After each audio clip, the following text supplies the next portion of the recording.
will start right away because our time is very short. I don't know if August want to start or. Can we start?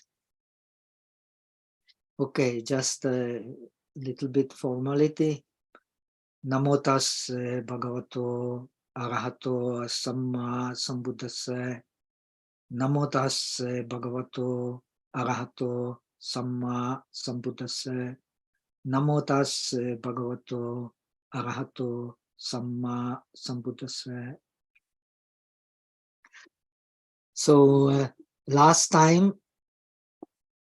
we have given the little bit of survey of this book of Samdhinirmocana Sutra, the untying the ties or revealing the secrets. That means untying the ties in the heart, and of course revealing the secrets of the heart. So according to Yogacara, the secret is of course a mind, and the practice of meditation is the actually revelation of the secrets or untying the knots in the mind.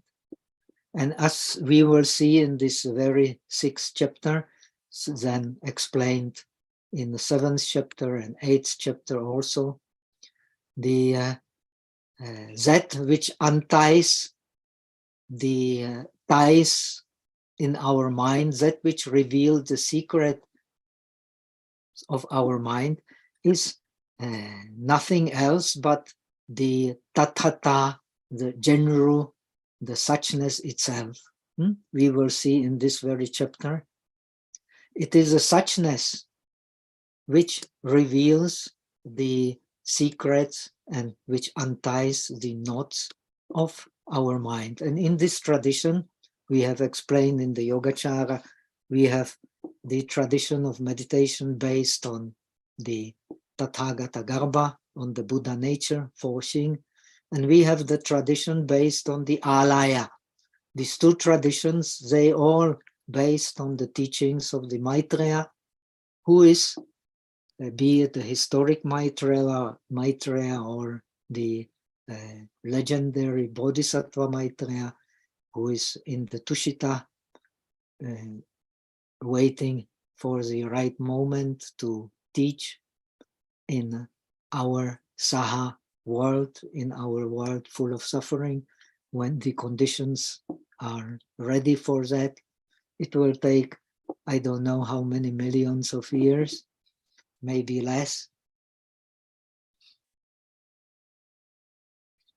And we are dealing with the 6th chapter, and we have explained the background of the previous chapters, and we have also explained that the 7th and 8th chapters, 6, 7, and 8 chapters, they are concerned with the practice and with the fruits of the practice. The previous chapters, they explain the ground of the practice. The ground of the practice is understanding the mind. Without understanding the mind, we have no way to practice correctly. Understanding the mind is, of course, wisdom. And in the middle path is wisdom, is the right view and right thinking.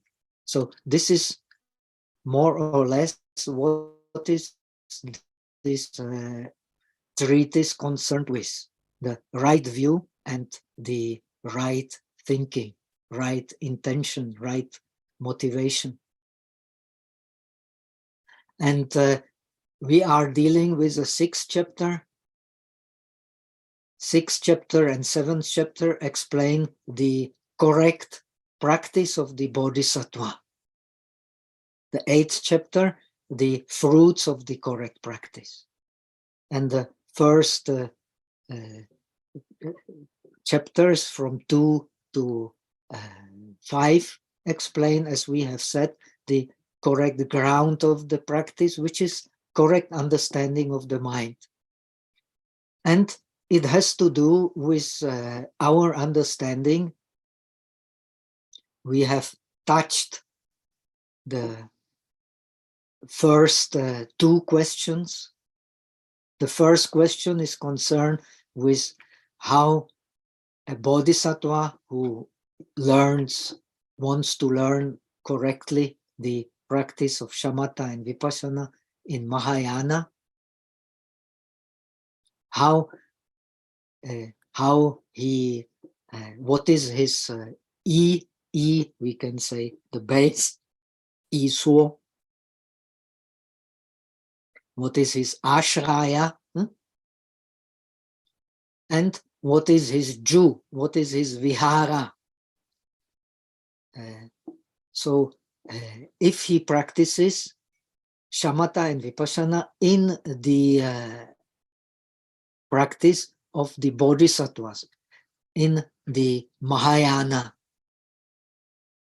Now, the Mahayana, according to the Maitreya scriptures, and according to the explanation of the Asanga, Mahayana has the 7 advantages. It has to do with what we are learning. The advantage is its area, its chin, includes all the phenomena. Its practice is enlarged. It is not only concerned with individual liberation, but it is concerned with the liberation of all sentient beings. Because the practice of in Mahayana is based on non-distinguishing between oneself and the others. So for that, we have to understand the mind, because the mind works on the same principles, and that principle, the base of the mind, we will come to it, which loosens all the ties of the mind and which reveals the secrets of the mind, that is precisely the suchness. So it has the greater area of knowledge because it investigates the suchness. The wisdom of Mahayana is a wisdom of suchness. So as opposed to the disciples who study the individual realization, the bodhisattva studies the realization based on suchness, and suchness is the area of his wisdom. So he starts, even though he has not realized the suchness, he starts with investigation of the suchness. So that to say, investigation of the highest truth. We can directly experience the highest truth only when we are, so to say, enlightened. Enlightenment is also a process, but the first really important step in the enlightenment is the direct realization of the suchness. Suchness is the synonym of nirvana. But nirvana is something we have explained to be attained. The suchness cannot be attained because it is, according to the wisdom,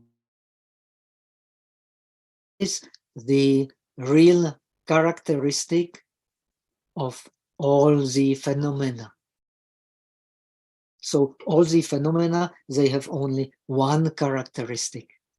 In order to realize this suchness, a bodhisattva is willing to continue in his effort, in his virya, in time, practically without limitation.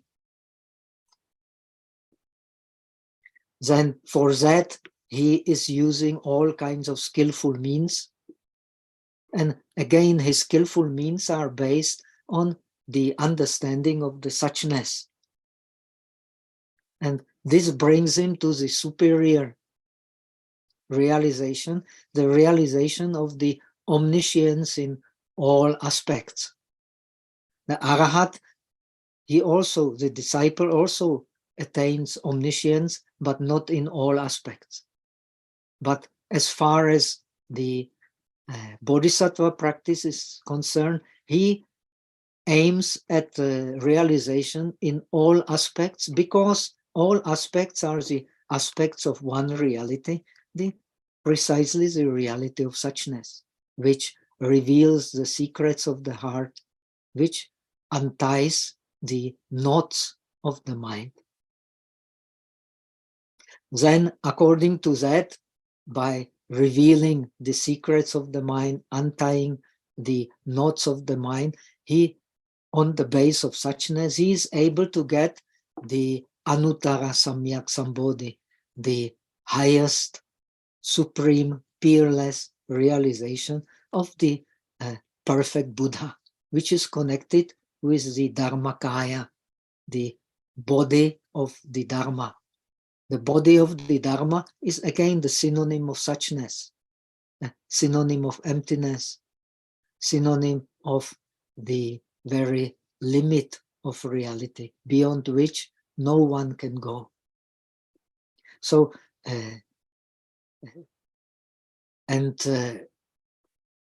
we have covered the first question.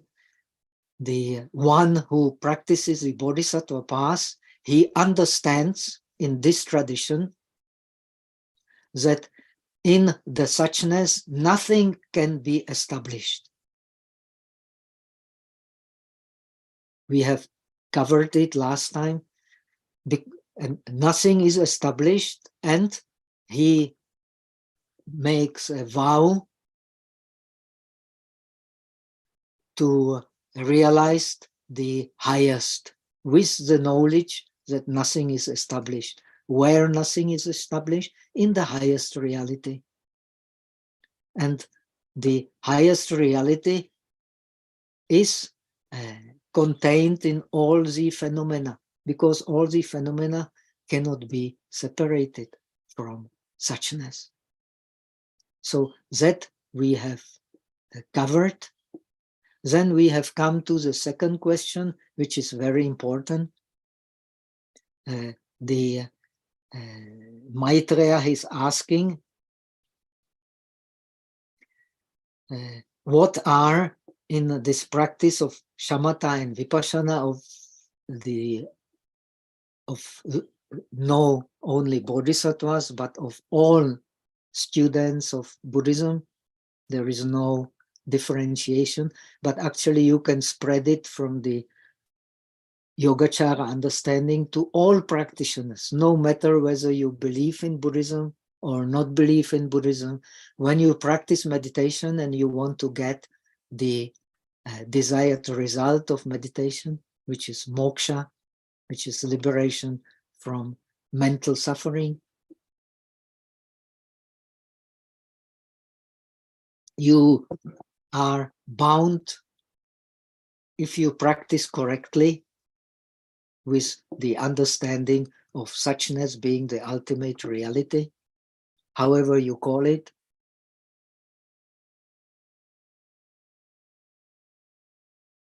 It does not mean that we necessarily only have to use the word suchness to understand the highest reality.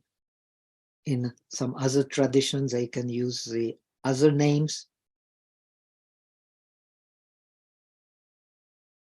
But when we understand the highest reality as suchness, we are bound to work in our path to liberation with four objects. In the Chinese tradition, it says Jing Shi. Jing means Gochara, means the objective reality, and Shi means fact or base. So there are four bases for objective reality. And these four bases for the objective reality you get to know when you practice correctly.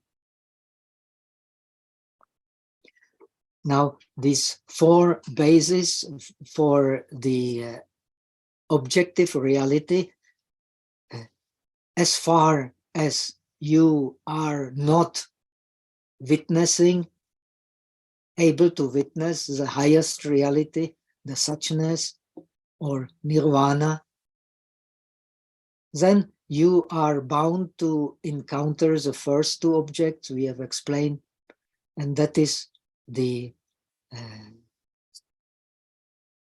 reflected image, pratibimba, yin xiang, with differentiation, fen pie yin xiang.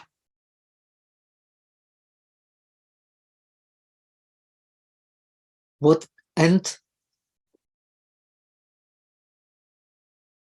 you are to encounter also wu fen pie yin xiang, the reflected image without differentiation. As you will see later, when you practice vipassana, you are working on the reflected image with differentiation. When you're working on shamatha, you are working with the reflected image without differentiation. Now we have learned that in the highest reality, nothing is established.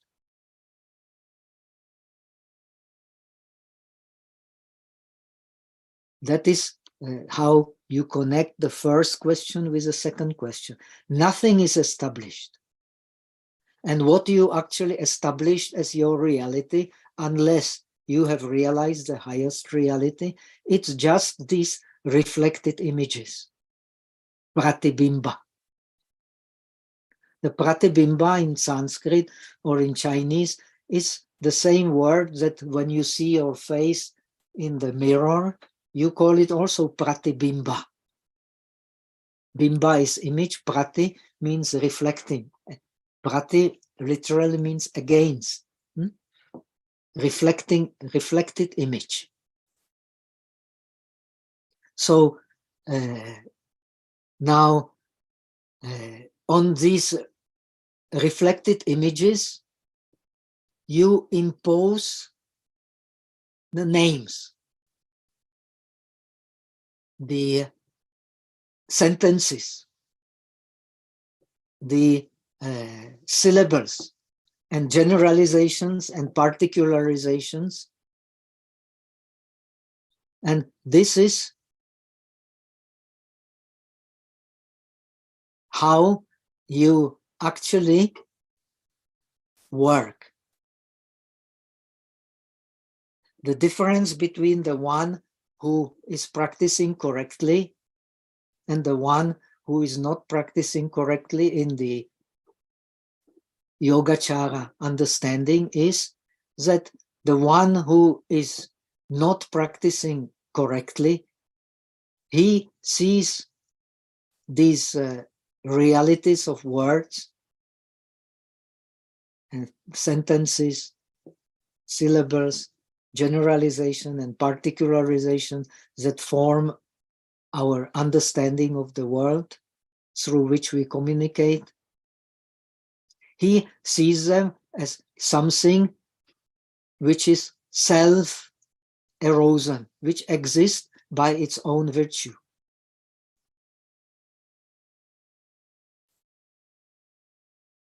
So we have explained, as opposed to other Buddhist tradition, this tradition of Yogacara does not speak of two realities, conventional reality and the highest reality, but speaks of three realities in order to bring you to the secrets of the mind, in order to make you understand how you make knots in the mind, which prevent you from seeing the reality of dependent origination as it really is. According to all Buddhist traditions, what the Buddha has realized under the Bodhi tree is a dependent origination. And the dependent origination means that nothing stands by itself. This is a reality very difficult to understand. Because we beings, we always want to refer to something inside and something outside as being real, as being something which is the starting point of investigation. Something must be there inside and something must be there outside. But there is nothing inside, nothing outside which actually stands.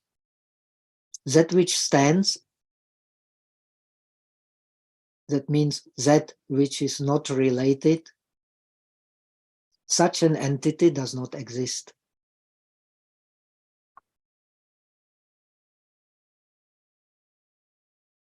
Now, according to the Yogacara tradition, in order to develop correct meditation, you have to understand first the image. First comes the image. If we don't have image, we don't have perception. If we don't have perception, we don't have sensation. We don't have feeling. If we don't have feeling, we don't have a differentiating mind. Because we beings, we differentiate according to our feeling. What we like, what we don't like, what we want, what we don't want. This is the characteristics of beings. All beings are defined like that. That's why in Sanskrit, the sensation means Vedana, derived from the root vit, which means to know. We know through feeling. And we feel because we touch through the six senses. If we don't touch, we don't perceive. If we don't perceive, we don't feel. If we don't feel, we don't differentiate. Now, these images, actually, they are nothing but the reflections in our mind. And that which makes these reflections something graspable, something stable, something non-changing, that is precisely these names, sentences, syllables. We humans have a more complicated ways of communicating, but all living beings kind of communicate through some means. And that is their dharma. Through communication, which is based on our concepts, we then create our reality. This our reality is based on our, according to Buddhism, on our karma.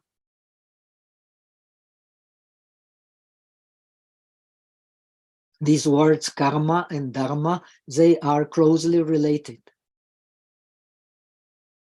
According to Sanskrit, we can possibly make a generalization. Dharma is that which holds us, dhri, and which measures us.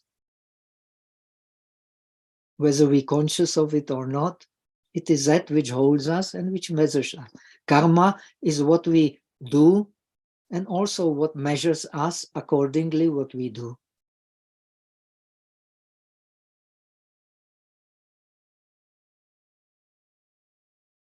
Now, when we have a mental image, this mental image will become something stable because we superimpose some names on it, or we want to get rid of that image by take means of names again, by taking it, by wanting to remove it from the mind.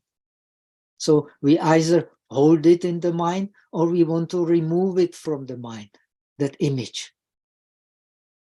That image, of course, is based on the contact.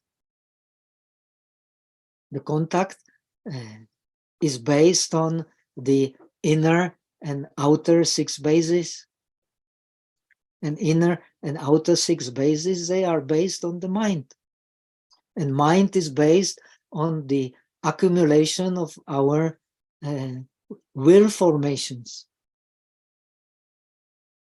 And we accumulate will formations because of our ignorance. This is a dependent origination. Because we accumulate formations, therefore we hold to the conventional reality as being something which we can grasp, which we can hold, which we can appropriate. Now, the Buddhist scriptures explain that the difference between the saint and the holy man is precisely not in reality. Reality is same for all, but in holding to reality, holding to the conventions.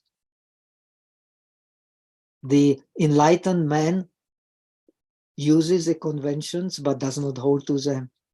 We use the conventions and hold to them, appropriate them.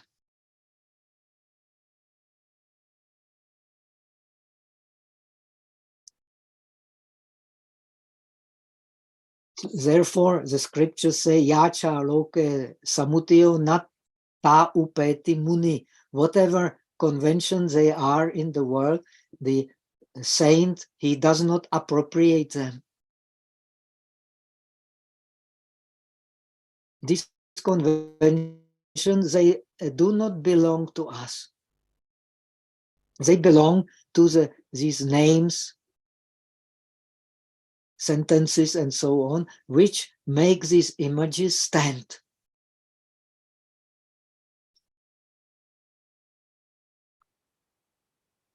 And this reality, which makes these images stand, they are called parikalpita. Parikalpita means fabricated reality.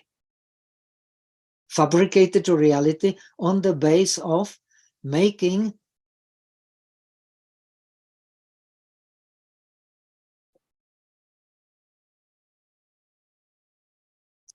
these images, inner and outer images, making them something self-existent. So in order, according to Yogacara, in order to practice correctly, first we have to see there is an image, then we impose a name on this image, and based on name, generalization or particularization.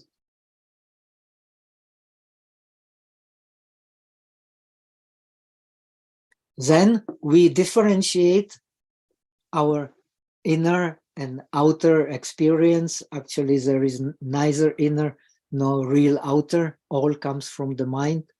That is Yogacara. We differentiate based on the idea that the things outside and things inside, they have self-existent nature. Now, the correct meditation is when you become aware of it. So the next step is, after understanding, first is image, then is name, then is differentiation, believing this differentiation to be based on self-existent realities. And then there is samprajanya. Samprajanya literally means ability to put things together by wisdom. We call it awareness. In the Buddhist tradition, the process of enlightenment is a process of awareness, the deeper and deeper ability of awareness. And in Yogacara tradition, it is precisely the awareness of how we impose reality on these images. But these images, they are images of the karmic mind. Yesh.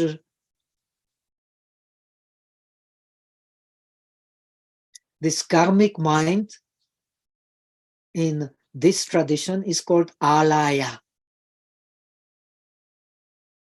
Alaya means the mind which dwells, or literally to stick. In Sanskrit, li, the root li, means to stick. The alaya is a mind which sticks to the object. Here, in this sense, sticks to the images produced by the mind. So, alaya is a mind which sticks, and this mind which sticks is the samsara of the beings. And it is a karmic mind. Now we are dealing with the path of the bodhisattva, which is the non-dualistic path. So from this karmic mind, at the same time where there appears a karmic mind, there appears the aspect of seeing and the aspect of the seen. They are called darshana bhaga and nimitta bhaga, tianfen, xiangfen. When there is karmic mind, automatically there appears the aspect of the seer and the seen. When there is the aspect of the seer and the seen, that means that there is the so-called witnessing mind, self-witnessing mind. Zi Cheng Fan. So these three kinds of mind, when they appear spontaneously, whenever the mind is moving. Whenever there is object, there is a seer of the object, and there is the witnessing aspect of the mind, which connect the seer and the seen together.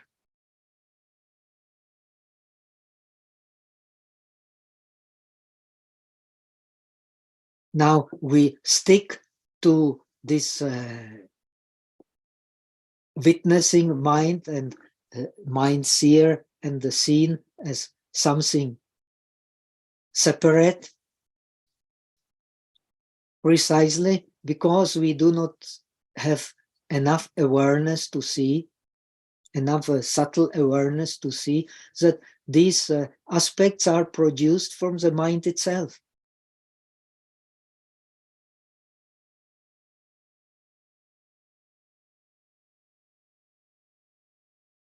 So, according to this Yogacara tradition, we need this alaya mind. Finally, there is only one mind. But we need to understand this alaya mind, which stores our previous experiences, which clings to the object, and which produces all kinds of images in the mind to which we hold, to some more, to some less, according to our previous experiences, which are stored in this mind. That's why it's called also store consciousness. And these images, they are stored in the form of the seeds. And these seeds, they produce the reality. They transform the reality,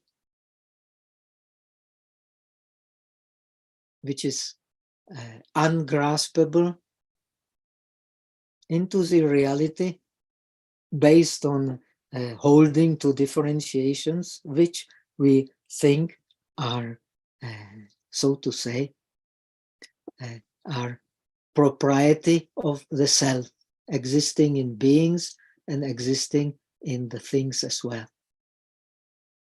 When you have awareness and you understand this idea of self in persons and idea of a self in things is what transforms the consciousness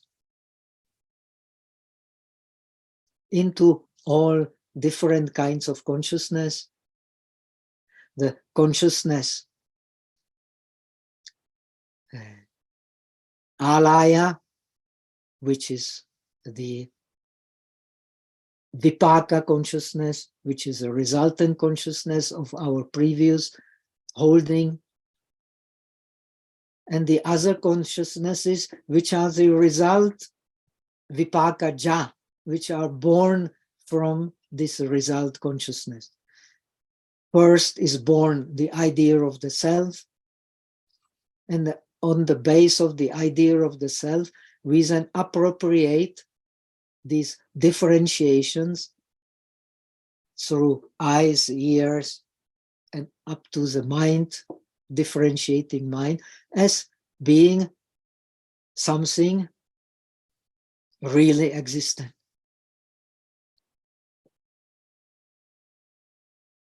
So we have the main vipaka mind, which is alaya, and we have the other 7 kinds of mind, which are the alaya born or vipaka born or resultant consciousness born minds. And this is how we work in the world. Due to this, we are holding to the mind. When we hold to the mind, we hold to the reality, because the mind is that which produces the reality, which makes the base for the reality, which makes a base for the world.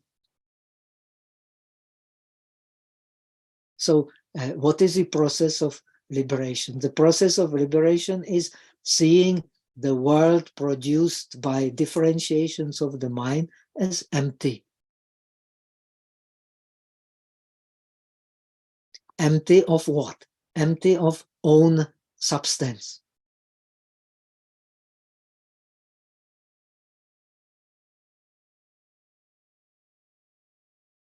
Now, this is the Buddhism in general. There is nothing Mahayanistic particular in this. The Sutta Nipata also says, Sunyam loka avekasu mogaraja sada sato evam lokam avekantam machu raja napasati. See the world as empty, you mogaraja, contemplating the world as empty, the Lord of the death will never see you.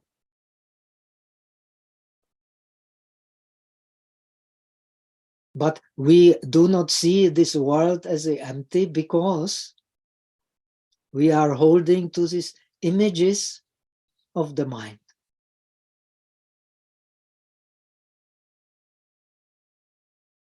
And in order to not to hold to these images of the mind, we have to understand the process of alaya, the self-witnessing consciousness, producing the seer and the seen as the separate realities.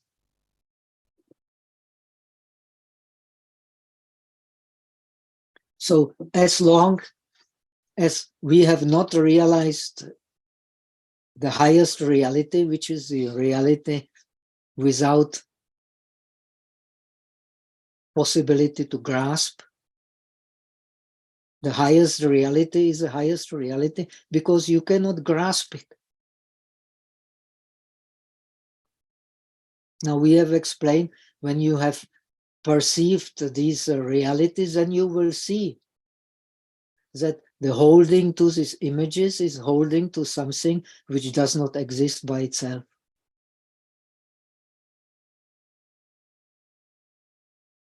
So in this sense, you have come to the third reality in the terms of these four images, the reality of Shrupiyanti Vastu Paryanta. It means the reality including everything.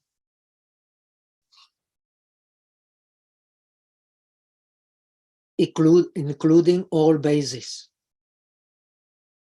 Including all bases, either as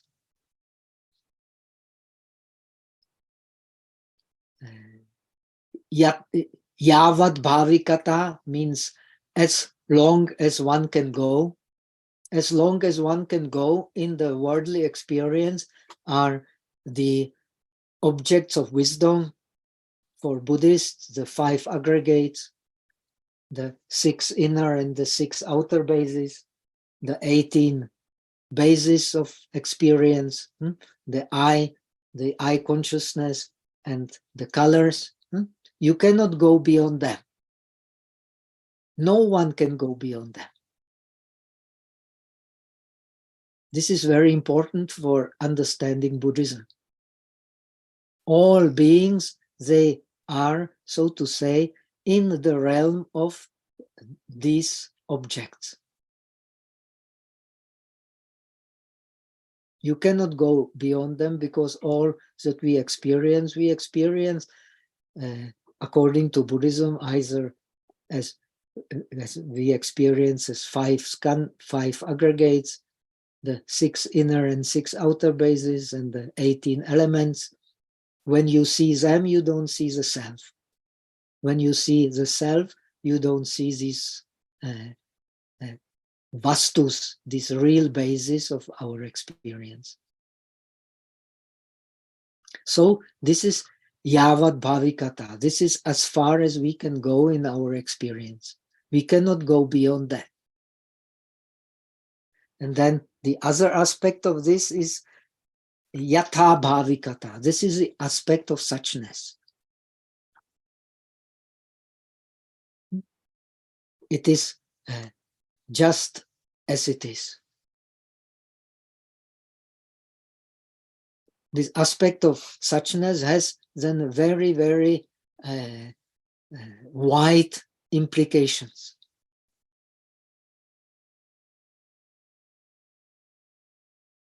It is a suchness of the worldly reality, and it is also the suchness in the highest sense.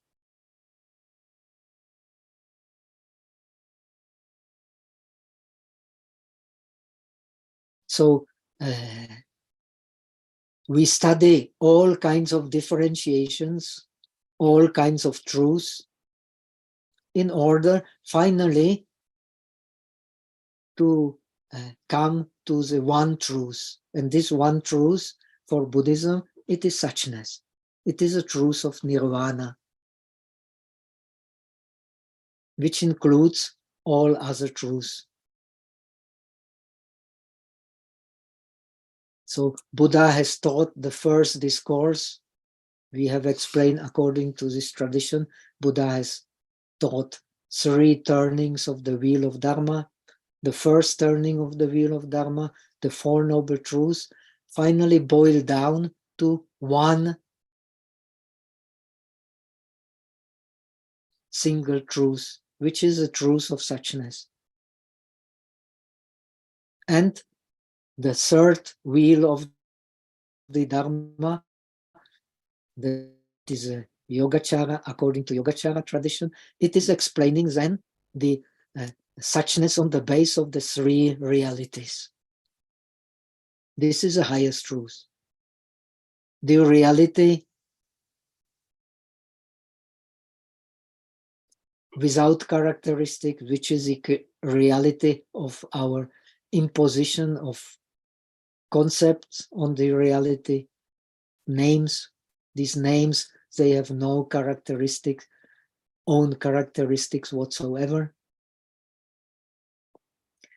Because we are limited by holding to the concepts, therefore we perceive the dependent origination, not as it really is, but also based on our concepts. And that is reality which has never arisen as such.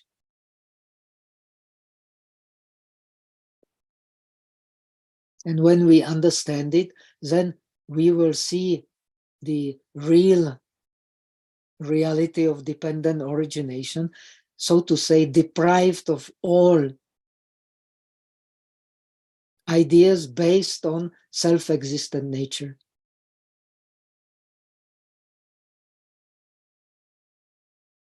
Self-existent nature of, in terms of the person, but here most important, self-existent nature based on the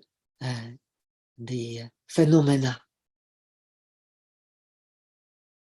There cannot be any phenomena with any self-existent nature except its real nature, which is suchness itself. Suchness in terms of differentiation, and differentiation exists only in conventional reality. Suchness of sensation as being reception of the object,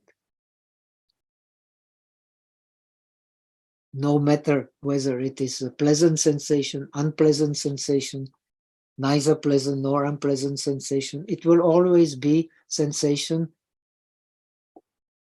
as a reception of the object. This is the suchness of sensation. Similarly, when you receive any object by touch, you receive it because it has a certain quality of hardness. When there is hardness, there must be softness, and so on. All these qualities, they are interrelated.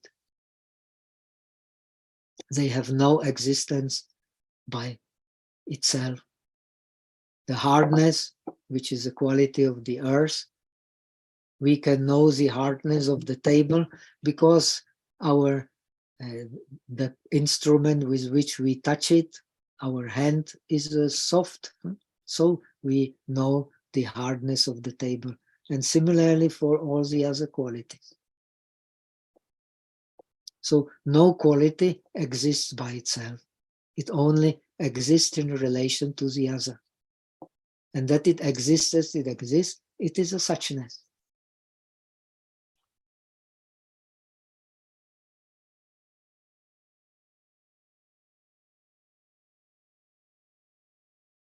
So now we have the direct experience of the highest reality, which cannot be grasped. So we have, so to say, three objects in meditation. And we have then the whole correct progression of the practice from image to name, from name to self-existent nature,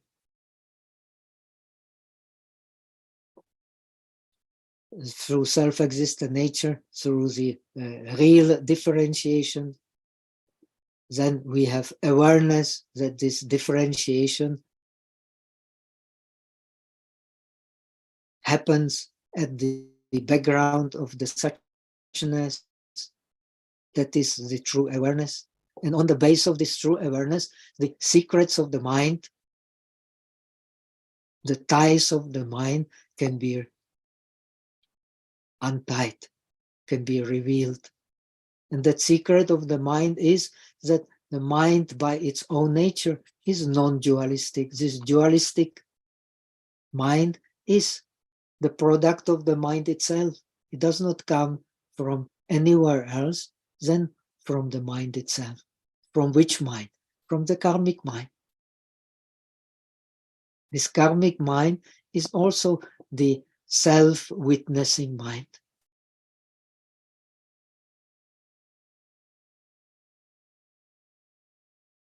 So this is very subtle.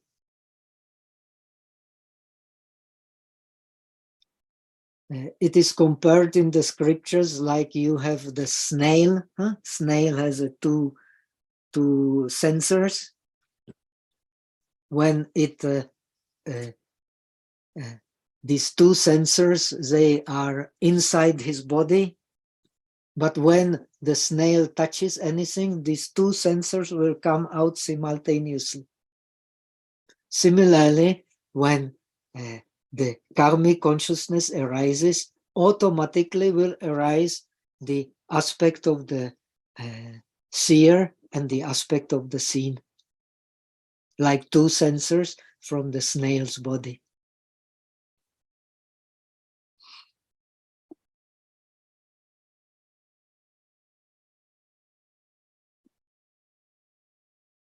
So now we get a clear idea of these four objects when we have the deeper understanding of our reality in terms of these five elements in the process of cognition: the image, the name we impose on it, and the self-existent nature and the differentiations based on the self-existent nature, awareness of it, and the suchness.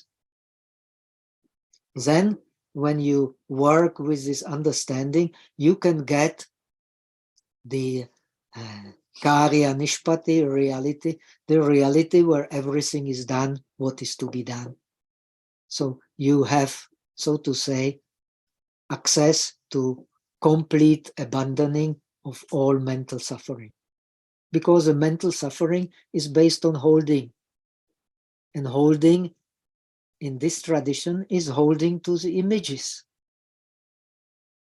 We do not hold to the reality, because the reality is unexpressible, ungraspable.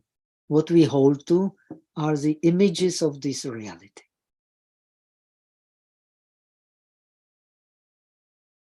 When we have the direct experience of the reality, which is beyond grasping, then these images, we still grasp to them, but we will grasp to them with awareness of suchness.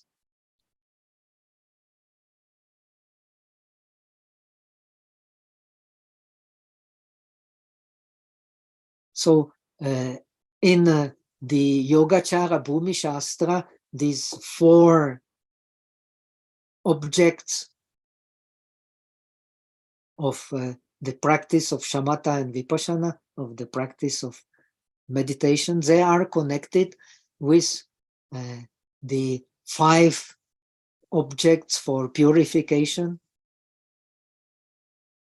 five skillful objects, and the object of worldly purification and super mundane purification. That is explained in the Yogacara Bhumi Shastra. And it is closely connected with these four objects in the process of practicing shamatha and vipassana. These four objects, they are common to all. These other objects, they are mostly connected with the practice of the disciples. Practice of the disciples is based on differentiation.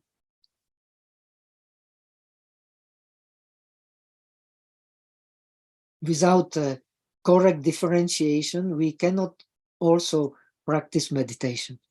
But the practice of the bodhisattvas is based on differentiation, but also in the sense of the awareness we have talked about, also of non-differentiation. differentiation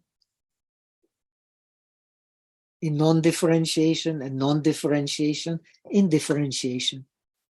This is the supreme wisdom.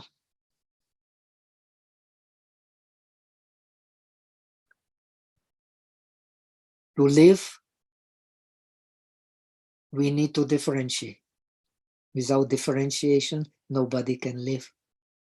But this differentiation takes place at the background of the non-differentiated reality. The background here in this tradition of the non-dualistic nature of the mind. Dualism is a product of the mind itself. Which mind? The karmic mind. This karmic mind is precisely the mind with which we are born and with which we shall die.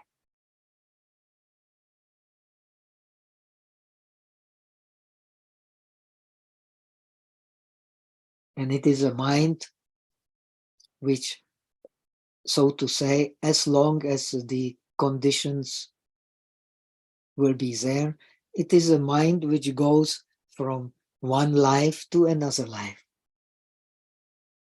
That mind precisely is the alaya, is the mind which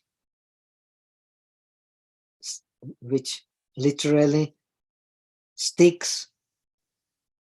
The mind which sticks is a mind which goes from life to life, and which is a base also for our present experience. From this mind come then our differentiations based on the self.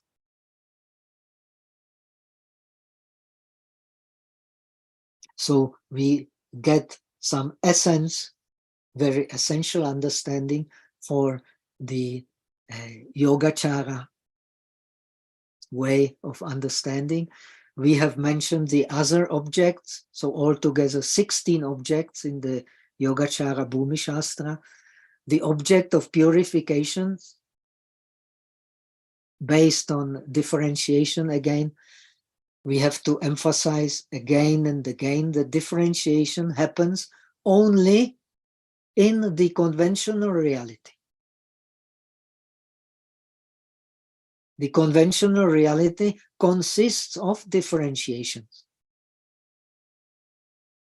Now, the Buddhism is the philosophy emphasizing that you cannot understand the ultimate reality without correctly understanding the conventional reality.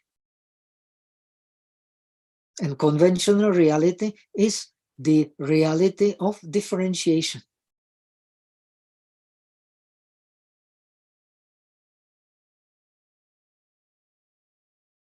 The highest reality is the reality beyond differentiation. These two realities actually, when we become a Buddha, they merged into one. But as long as we are not Buddhas, they do not merge into one.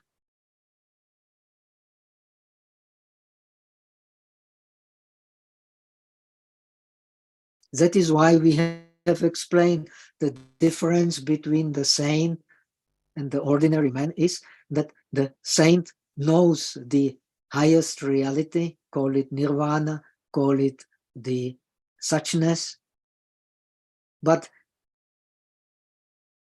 because he knows it and he has penetrated fully, therefore he does not cling to the conventional reality, which is the reality of differentiation. So he can differentiate without holding. Without differentiating, we cannot live. But the saint, he differentiates without holding.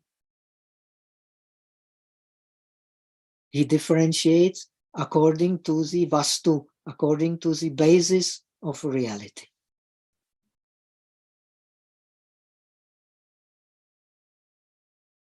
So the ordinary man, he sees the concepts, the saint, he sees a vastu, he sees a basis, he sees the facts.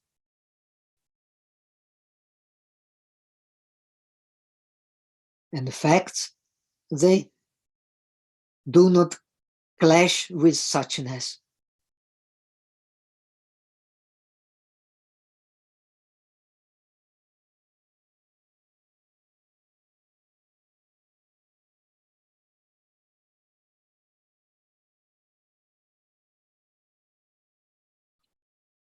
So eventually we come to one reality, the reality of suchness. And as we will see in this very 6th chapter, it is through suchness, through different kinds of shunyata, of emptiness, which is synonym of suchness, that we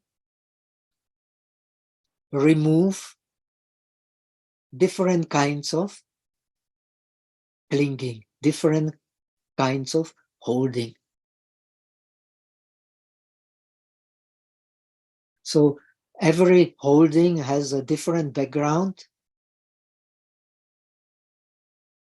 and we need a correct differentiation, correct understanding of conventional reality in order to use the correct ways of getting rid of the holdings.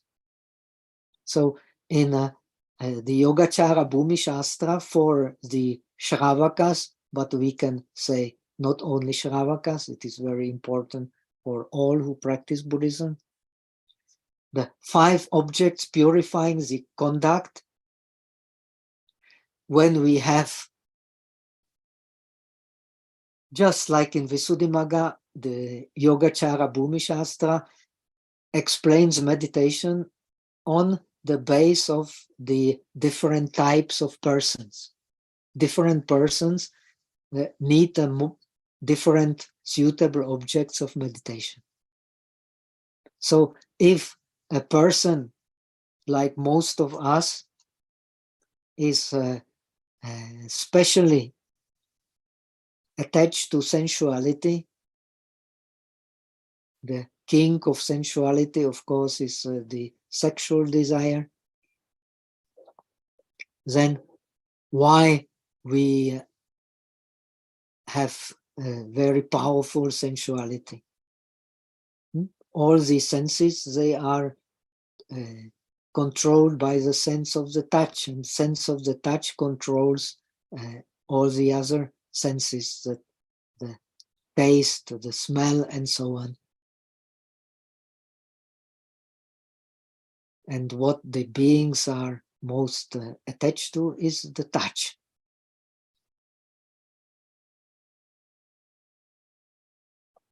Now, if we are attached to the touch, then we need to meditate because we crave for a pleasant touch. So we are to meditate on the unpleasant touch. Pleasant because of craving for pleasant touch. We are holding. Now, so to get rid of this holding, we then meditate on unpleasant touch. The dead bodies, or in living, there are 2 kinds of meditation on impurities, asubha, on the living body, that's called saviññana kakaya. These are the 32 or 36 in Chinese tradition parts of the body. This is not anatomy, it's just a skillful means. We hold to the body because we hold to the body as a whole, but when we analyze it in parts, the nails separate. Nobody holds to the nail as being separate from the body. Similarly to the teeth, nobody to the hair. You take one hair one by one, you will not hold to the hair. But when we see a hair belonging to a beautiful body, we will hold to it, and so on and so on. So you separate these different parts of the body, you will not find a single desirable part.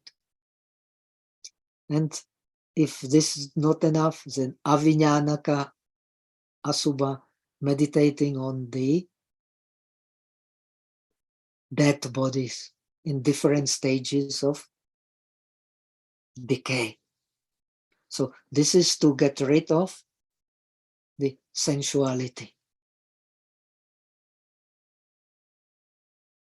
Now, they are persons, very sensual persons, most of us are like this.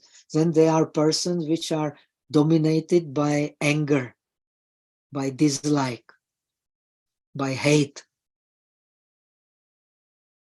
This is much more troublesome than sensual persons. Persons who at every little pretext, they immediately get angry. So these persons have to meditate on the suitable objects, because the beautiful object gives rise to desire. The non-beautiful objects will remove the desire. Similarly, the non-desirable object gives rise to anger. So one who is very easily gets angry, he has to meditate on love. Love is the most desirable object of the heart. But what love? Love without attachment. That is metta.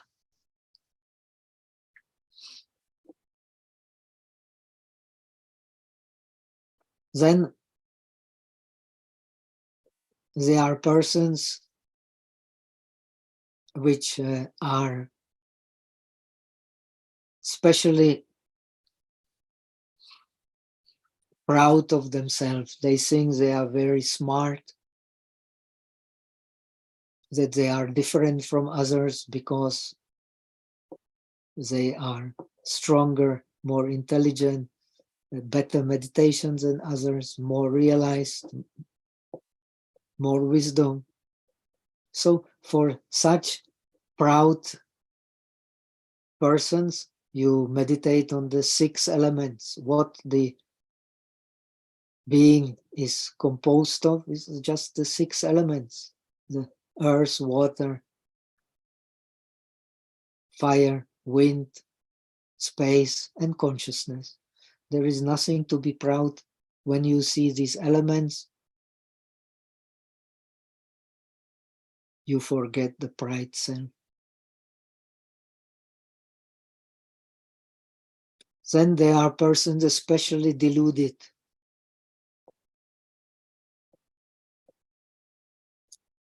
These persons, they think that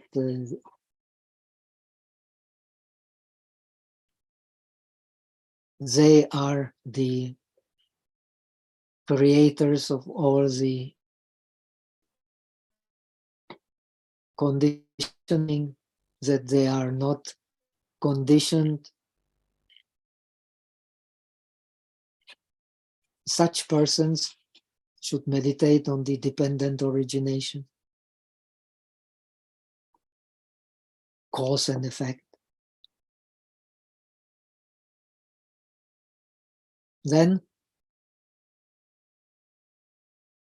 usually most suitable meditation for beginners is a meditation on the breath. The meditation on the breath is to check the many useless thoughts. Most of us indulge in useless thinking, which makes them lose the mindfulness and awareness. Then they do all kinds of unreasonable things. So for such person who is indulging in thoughts, the meditation on the breath, which cuts off this vitarka, the too much thinking. This is the most suitable meditation. So these are the 5 topics of purification. Then you have 5 topics of skillful means. Upaya kaushalyam.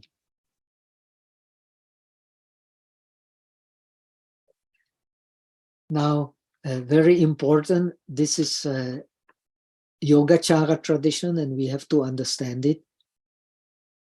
That's why we explain about the images. All these topics of purification and topics of the skillful means, they can be used either as we will learn, either as the images with differentiation or images without differentiation. Depends. So you can alternate shamatha with vipassana according to your need. We will see later. When the mind is thinking, when it has lethargy, you have to investigate your object, differentiate your object clearly, and that is vipassana. So you use a differentiated image.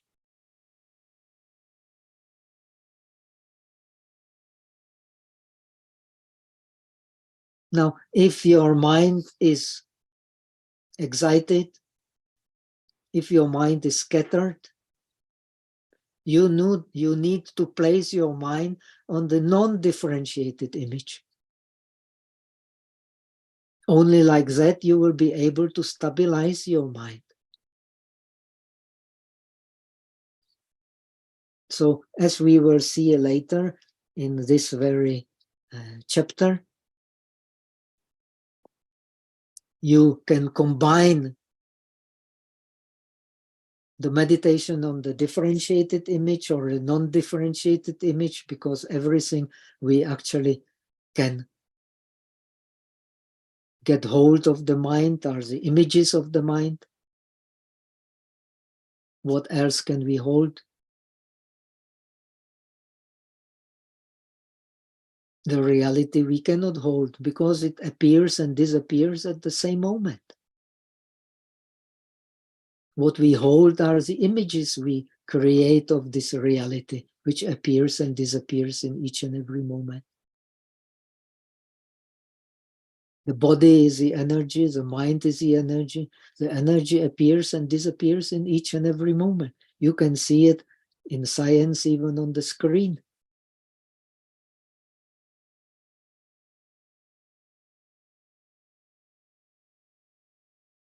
What we hold to is not the reality, but the images of the reality.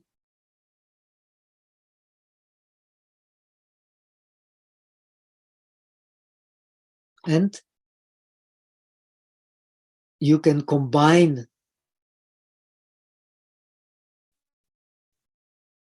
the approach of shamatha or approach of vipassana according to your need to get into the state of prasrabdhi, into the state of relaxation and clarity. In the Theravada tradition, the state of relaxation and clarity, usually in English, it is explained as pliancy of the body and the mind.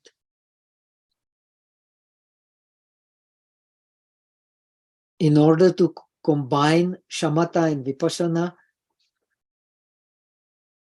you have to get into the state of pliancy. It is explained in this 6th chapter itself. In the state of pliancy, you can then combine shamatha and vipassana. As long as you are not in the state of pliancy, as this text explained, you are, so to say, adopting to shamatha or to vipassana. When you are in the state of pliancy, you have awareness. When you have awareness, you do not let the mind sink, and you do not let the mind be excited.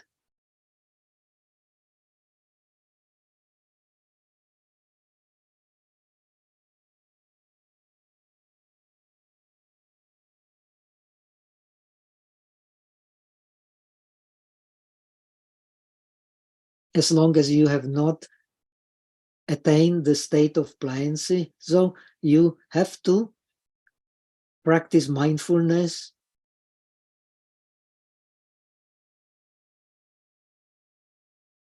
to be able to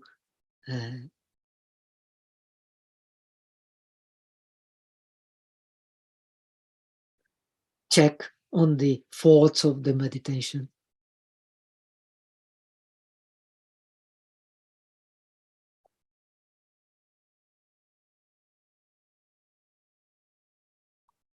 So in this sense, according to the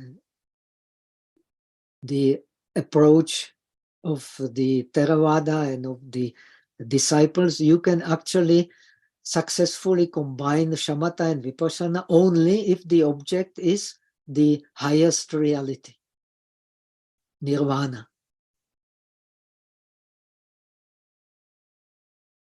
Strictly speaking, you cannot have the middle path unless the object is beyond the world.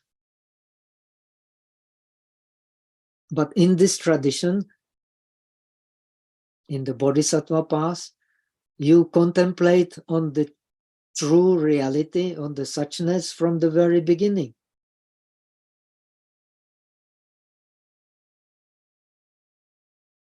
From the very beginning, the mind is non-dualistic. This dualism and holding is produced by the mind itself.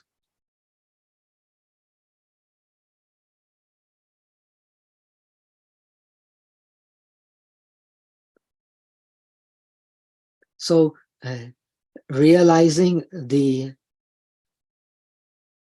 mind itself is realizing the suchness. So according to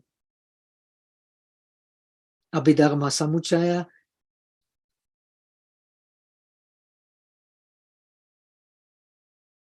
the real object of shamatha is the mind itself, the citta matrata. The mind itself is the non-dual mind. And the object of vipassana is there are these images of the mind which are not separated from the mind itself, the non-dual mind itself.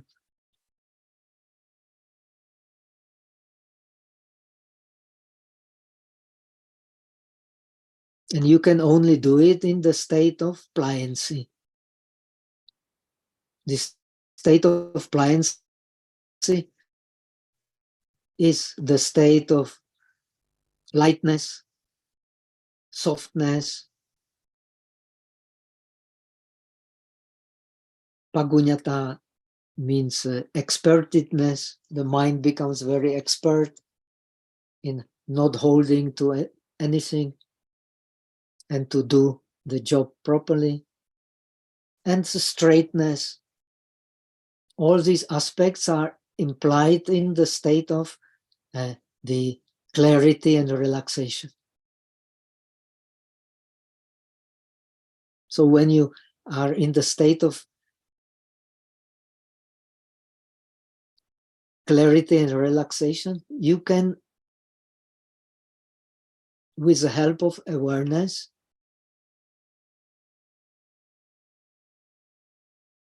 you can contemplate the true nature of the mind. That is awareness.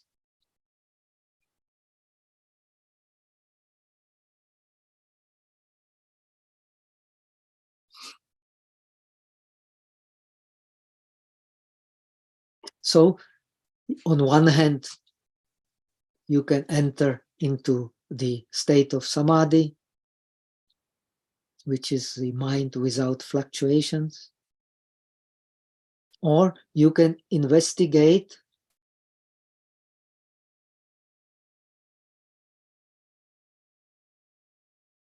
the true nature of these images,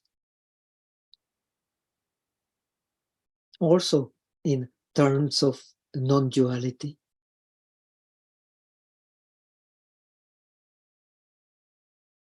They are differentiated, but this differentiation does not leave the state of suchness.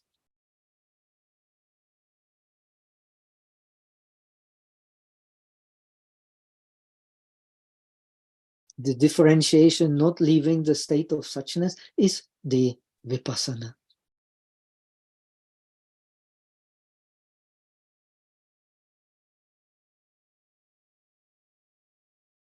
And the state of suchness is the shamatha. It is the emptiness of the mind without any content which can be grasped.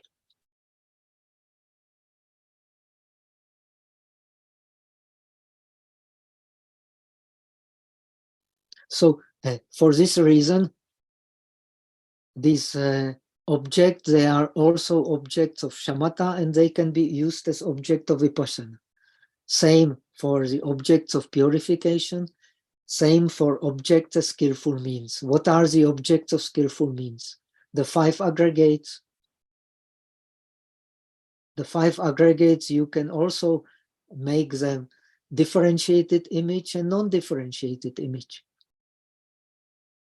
When they become non-differentiated image, you can go into the state of samadhi with them, passing through these 9 dwellings of the mind, which we will describe sometimes in the future, or through the, when they are differentiated, then you go through the 4 stages of vipassana, as we will see also in the 6th chapter. So ultimately, everything that appears is just the reality of images, the images which are object of vitarka. Rough, according to Northern tradition, vitarka means it means in Abhidharmakosha, it is explained as rough differentiation and rough will.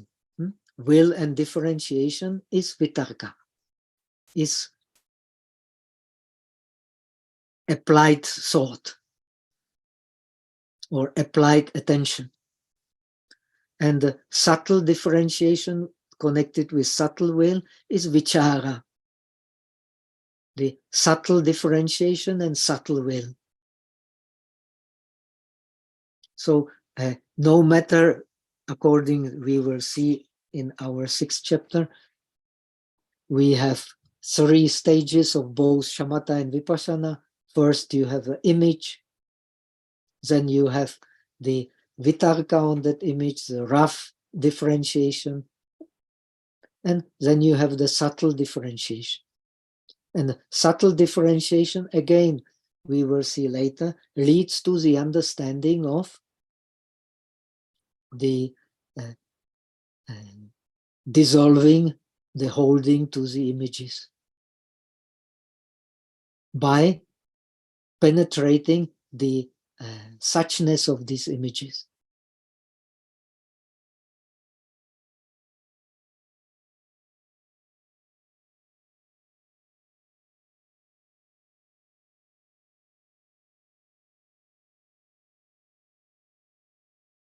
So we will see also in the 6th chapter this explanation of the shamatha and vipassana. It does not mean that it is really Mahayana or it is not Mahayana. It is simply the deeper understanding of Buddhism on the deeper understanding of the mind. On what mind? The mind as suchness. We will see in this very 6th chapter, the mind itself is the suchness. Where else can you find suchness than in the mind itself?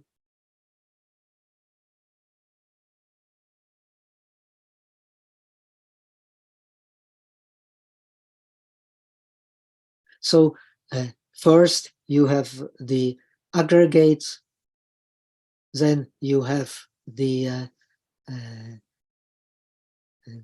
ayatanas, the bases, 12 bases. Then you have the 18 elements, which we have explained. They are the skillful means. The skillful means, again, very important to understand, they are based on differentiation, and differentiation can only be relative reality. It can never be the highest reality. So these things are not highest reality, they are the correct conventional reality.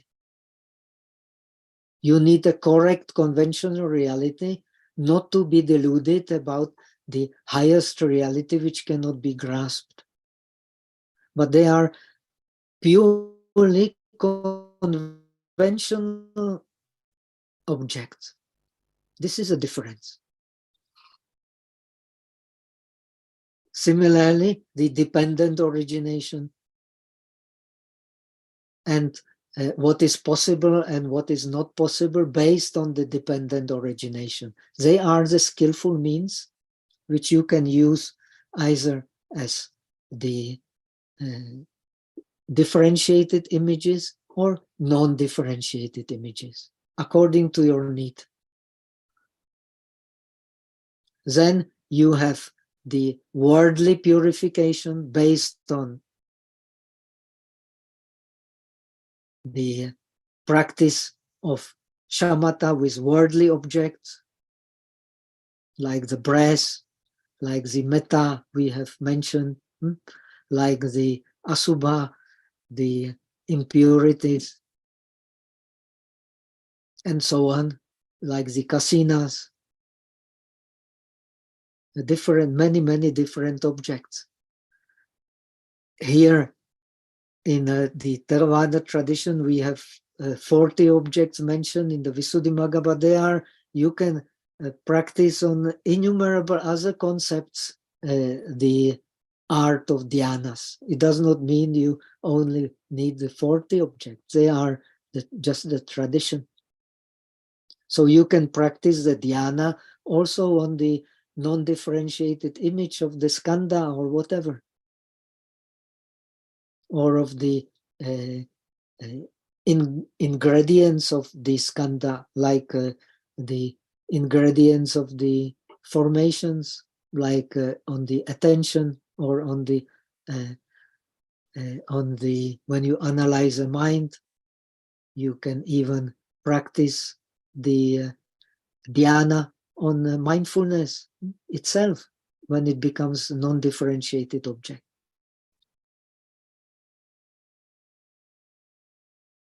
This is very often misunderstood.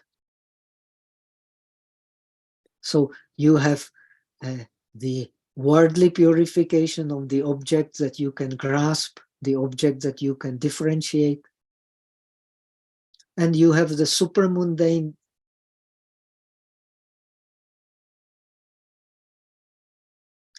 purification. The supermundane purification is based on penetrating the Four Noble Truths as suchness.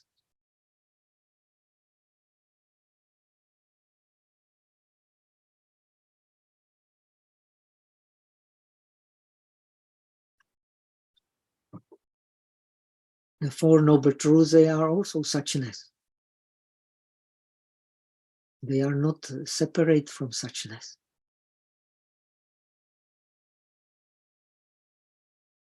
So here you have the 16 objects, but which summarize, it does not mean they are just the generalization to give you an idea what objects a meditator is bound to use in his way of purifying the mind, and in the Yogacara way of uh, getting the awareness of suchness. Suchness in the world and suchness as the highest reality. These two kinds of suchness, they, in a mind of a Buddha, they merge into one reality.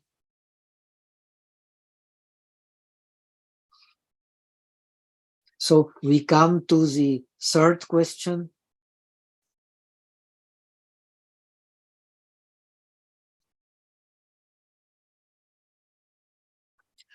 This is very important question. The Maitreya is asking. The Shizung, the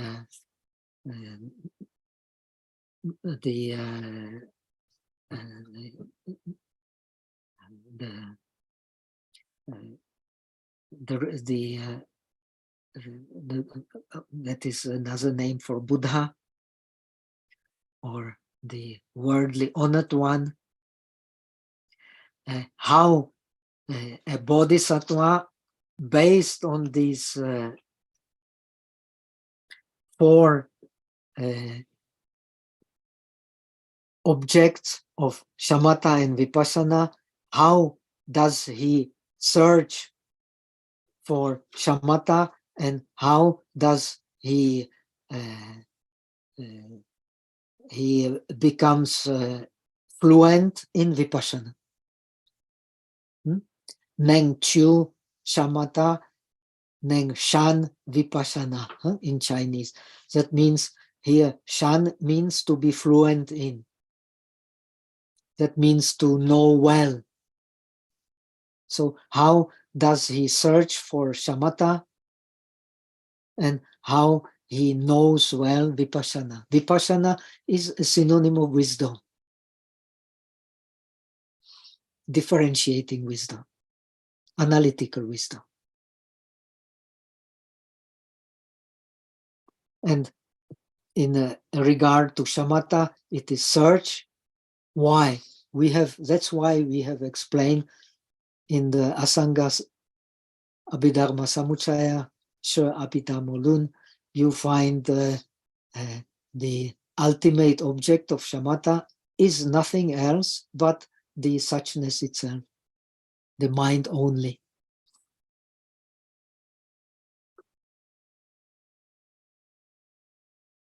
The mind, the suchness of the mind. The mind does not add anything to the reality. The mind does not take away anything from the reality. 不屈不舍. So it just reflects the reality as it is, not our mind, but the Buddha's mind.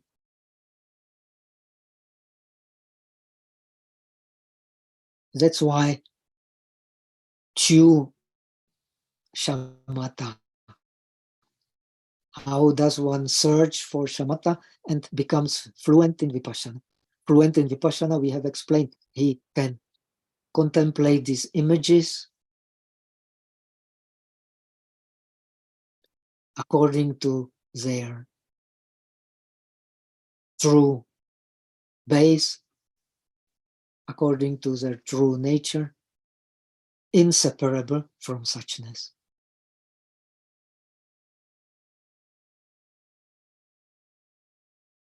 Now, the Buddha replies,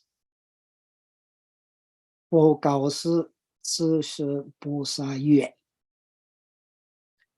Shangnanzi, you, the son of the good family,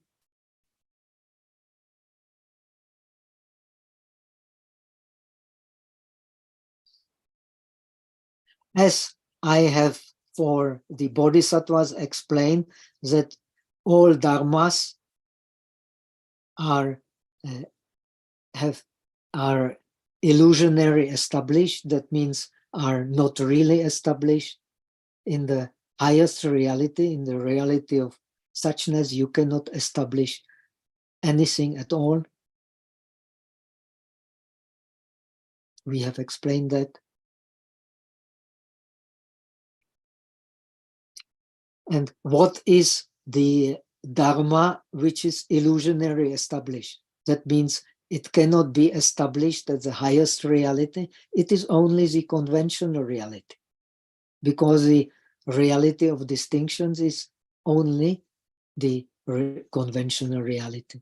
And for the Buddhist scriptures, the contained in the 3 baskets of the scriptures, the Buddhist scriptures are the most voluminous of all the religious traditions, and they are divided into 12 parts. They are not any division based on the scientific research. They are a purely conventional division. And now he names these divisions. The first is the Sutra, then the second is Geya. That means this part of the scriptures which can be recited or sang. Before they are in verses. Those parts which are in verses, they are called Geya. Then they can be sung. Then they are Jipye, that must be Vyakarana, the predictions. Then they are the Feng Sung, that's probably the Udana, solemn sayings, and they are Itivutaka, Zishuo, that means the own sayings of the Buddha. Then they are Nidana, they are the conditions for explaining what were the conditions for Buddha teaching in such and such place, in such and such way. Then examples, then the Jatakas. No, Pensha is not Jataka. Pension is Jataka. Pensha must be Avadana, the stories of the disciples. Then Fan Quan is Vipula, that means the Mahayana scriptures. The Sifa, these are the miracles. Then the Lun I, that is a Matrika, that is base for the Abhidharma. So these are these 12 constituent parts of the triple baskets. A bosa yitzer shanting. The bosa, he hears well. We don't go into detail. When you read the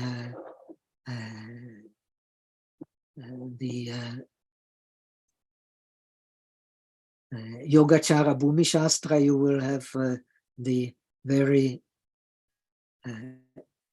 important instructions how to hear well. You have to hear well in concentration. You have to have a respect for the speaker, for the Dharma, and so on. Shangshou, he receives them well. That means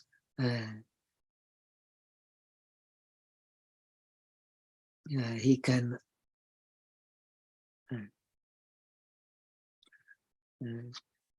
receive, he can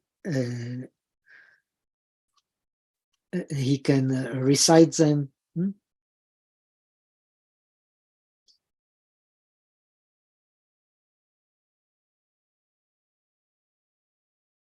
Then when he can recite them, then he can remember them.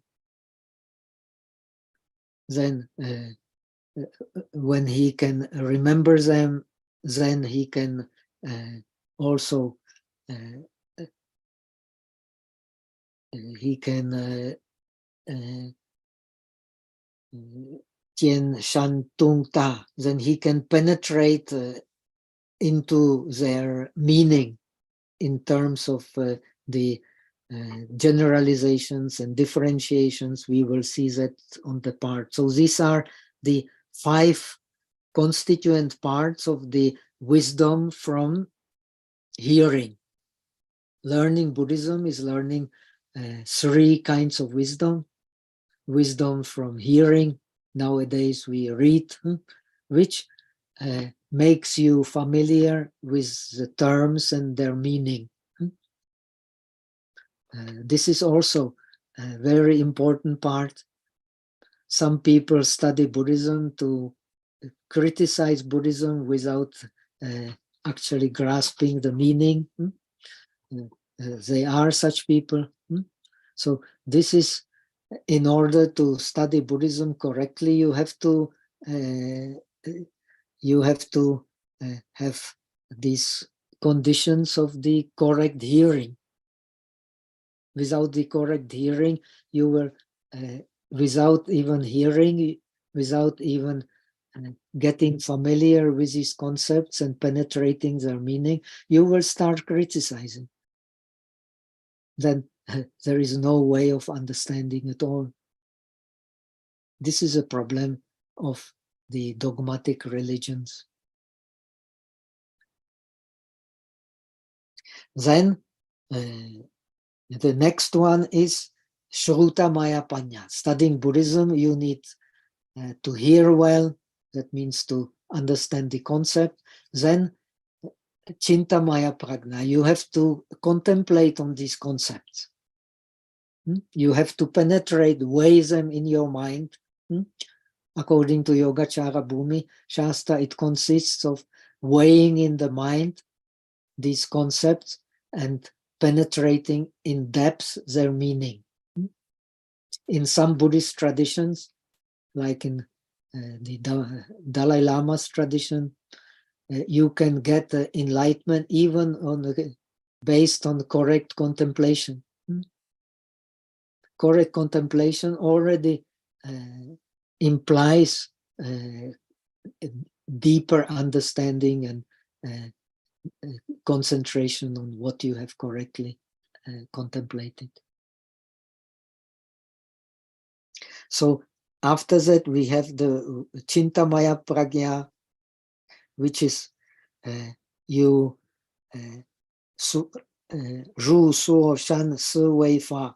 Then you, based on the right view and the right thinking, then you contemplate Si, Wei on this Dharma that you have heard. Having done that, then you go to the lonely place and you isolate yourself so that you can go into deeper contemplation on that. In order to get the deep meaning of Buddhism, that is a general doctrine you will find in Theravada, you will find in other traditions. First, you have to have Shenli, you have to have isolation of the body, you have to separate yourself from the outside world to be able to completely go into yourself, into your mind. And then you get the Shin Li, Chitta Viveka. Chitta Viveka means dhyana. Dhyana means the penetrating the object through absorption in that object.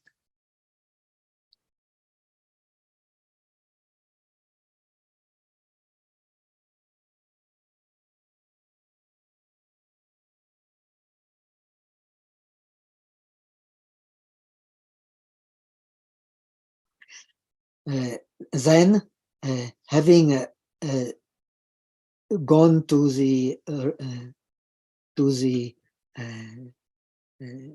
isolation, then you Zuo Yi Si Wei, you contemplate on this with the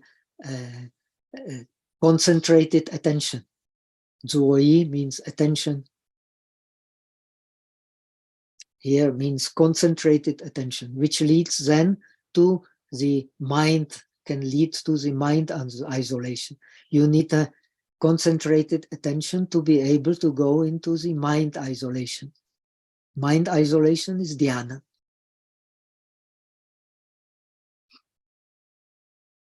And when you have the mind isolation, based on this, you then contemplate the mind itself in samadhi. Ji yi ce neng si wei xin. Unless you have gone, you have isolated the body and made effort, concentrated attention on your object of meditation, then you will not succeed in contemplating the mind. Contemplating the mind actually is to go into the samadhi.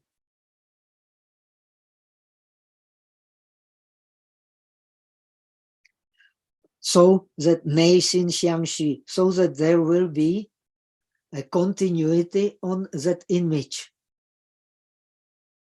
Unless you go into the samadhi, there will not be continuity on the image.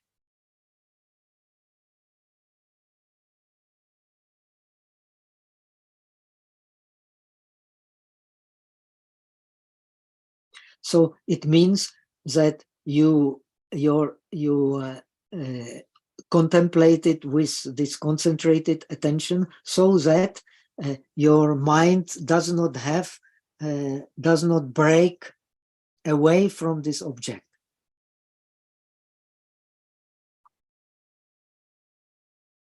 If the mind breaks from that object, then you will not get absorption in that object.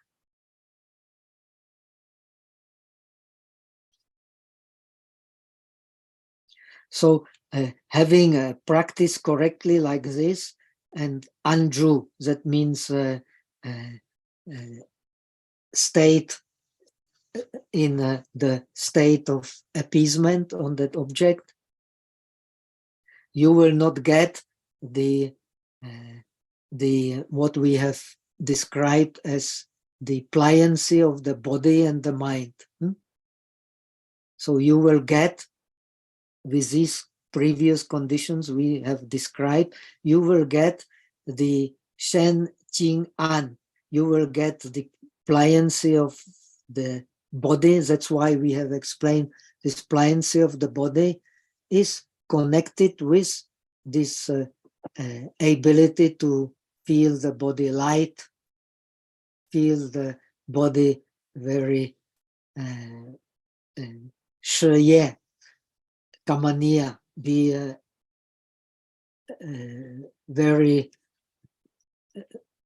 able to be used without obstacles. That's called shiye, adopt to its whatever task it does. Then be in a peaceful state. In Chinese, they translate as Qing An. Qing means light and An means peaceful. So I translated into English as a state of relaxation and clarity. That may be the best translation in English we can get. Usually it is translated as pliancy.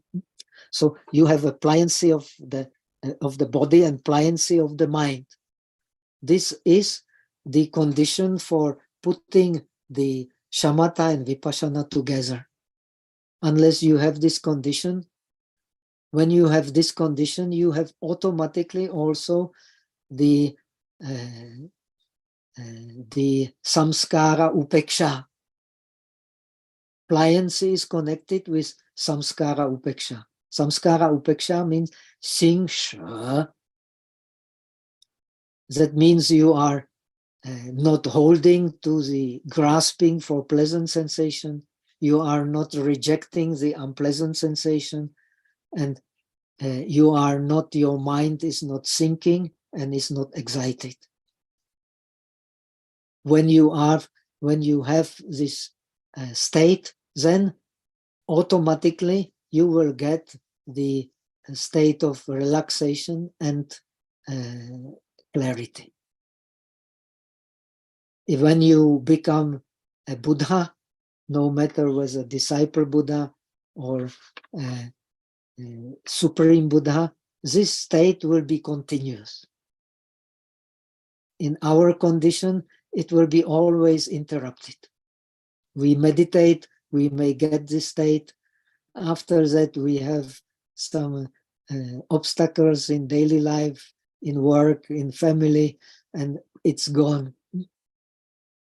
But in Buddha, no matter which Buddha, disciple Buddha, Pratyeka Buddha, the Supreme Buddha, this state will remain. So you can check how far you have got in your meditation, how much time you spend in the state of relaxation and clarity.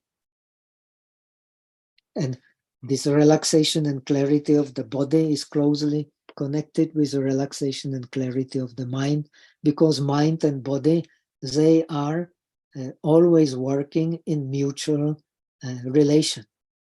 They cannot work separately.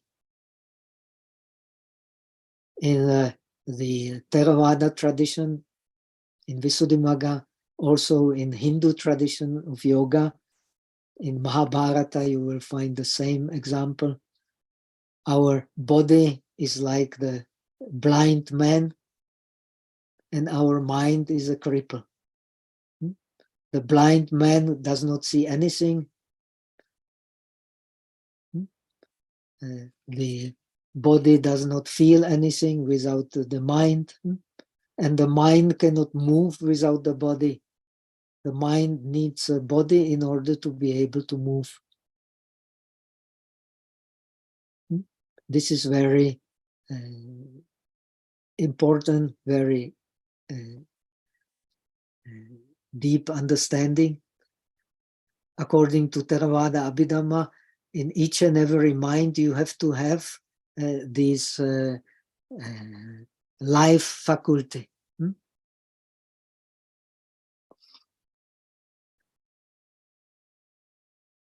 If life faculty is connected to prana, to chi. If there is no chi, the mind cannot move. The mind moves because there is a bioenergy.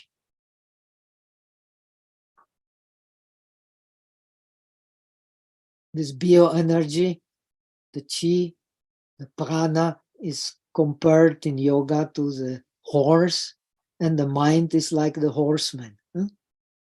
The mind goes to the object because of the horse, of the chi, of the prana, of the life faculty.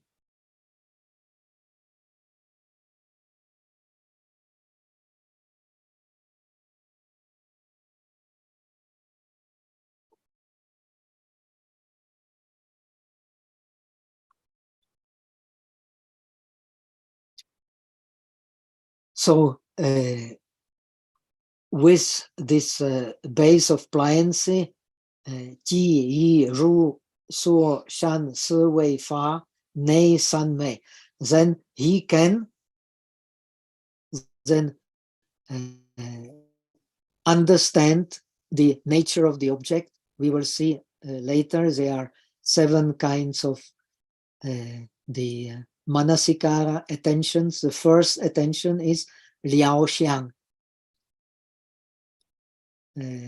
pratisamvedi manasikara. You understand the object. So with these conditions, he can understand the object.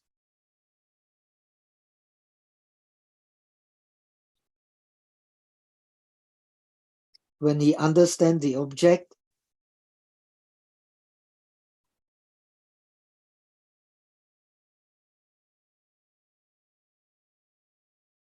then what is the process of meditation?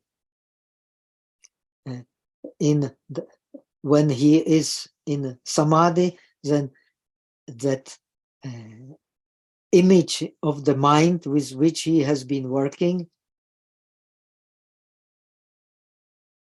he can investigate that image on the base of resolution. He can resolute. Then, when he has investigated that image, then he can,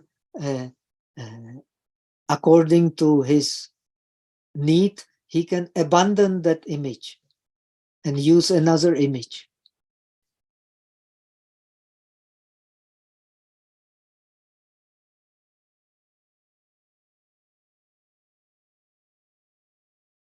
So first he understands the image, then he makes a resolution about that image. We will see these 7 kinds of attention later. Then when he understands that image, then he can abandon that image, abandon holding to that image, then he will purify that image.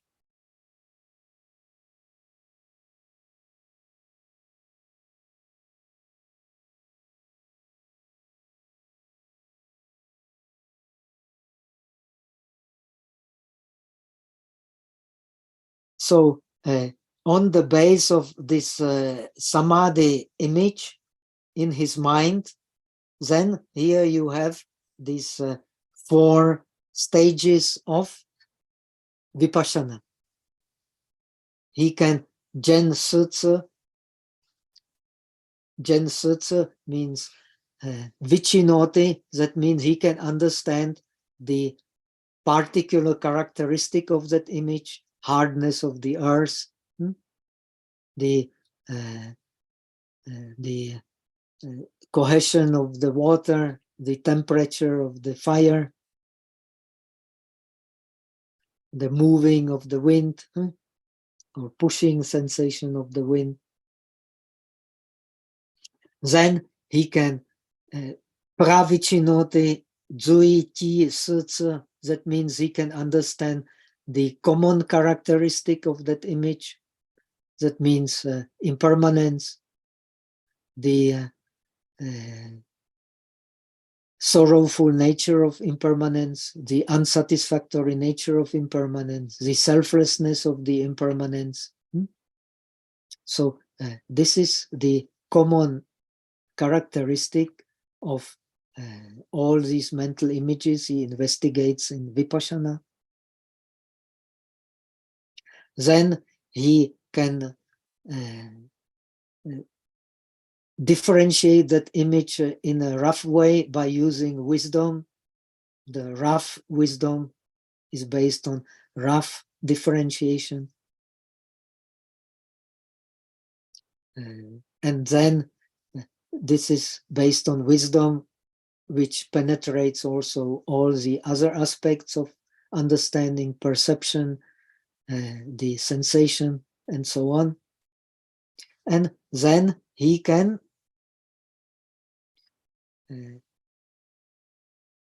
Zhou Bian Si Cha, then he can penetrate deeply with the subtle differentiating knowledge and the subtle will. He can penetrate deeply into the nature of that image. Here we have explained the worldly aspect,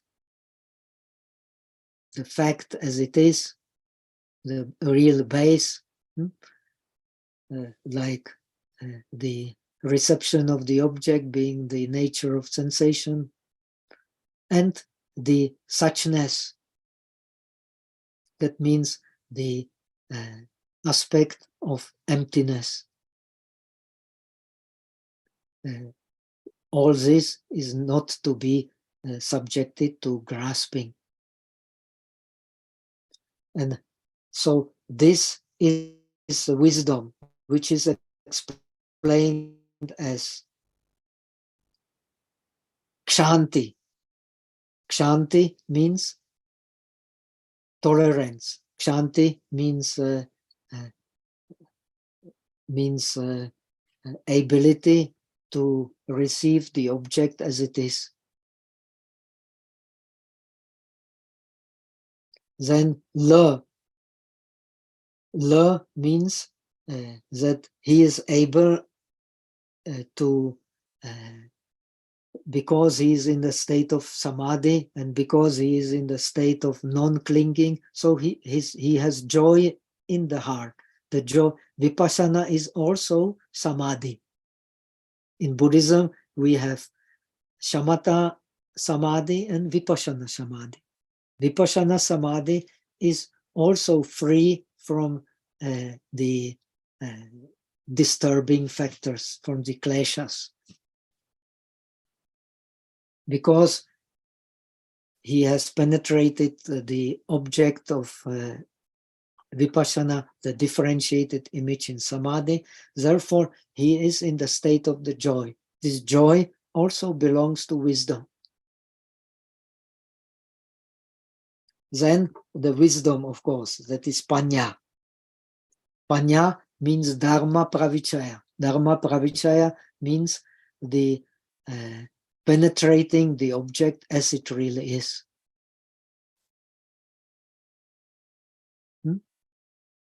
The pragya, panya means dharma pravichaya, penetrating the object as it really is. In this sense, in the worldly sense, and in the absolute sense, that it is beyond grasping, beyond duality.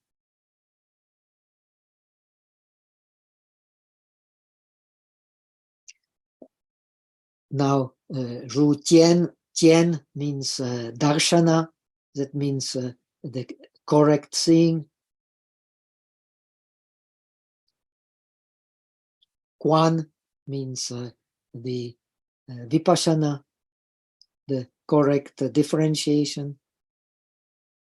So these factors together means vipassana.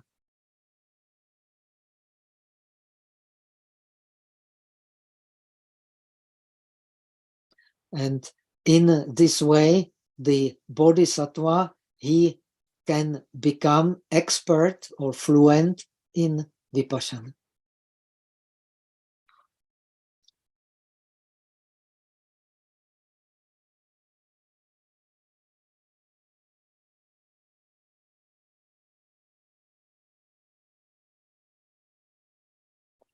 Now, it does not explain here the shamatha. So I will have to explain the shamatha, but now we have already spent 2 hours. So I will explain the 9 stages of shamatha next week on Friday. After that, I will have a course in Germany and then fly to India. And when I am in India and settled, so we will contact and we will continue. So our last lesson in the foreseeable time is next Friday. And after that, maybe we will continue 1 month later. I have a course at the Mumbai University. Maybe you can also follow if you like. I can give you the link. It will be in English, I guess. And then I will be in my place and we can continue the teaching. I will be only engaged in helping the community there in Sakarwadi. So I will have more time. I can relax and continue this, our Samdhinirmocana Sutra. Okay? Yes, Bhante. Thank you, Bhante. So shall we leave the questions for the next time, or shall we do some questions now? Perhaps if our friend there is a quite pressing question, apa ada kawan yang punya pertanyaan berkait dengan teks tadi yang Wait a Sa- minute. I will put the microphone so that I get a better. Okay, Bhante.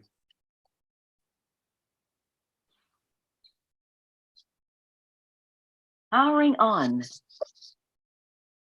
Yes, now I can hear better.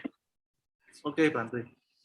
Barangkali ada kawan yang punya pertanyaan mendesak terkait dengan topik tadi yang dijelaskan. Mungkin kalau ada yang ingin ditanyakan, silahkan.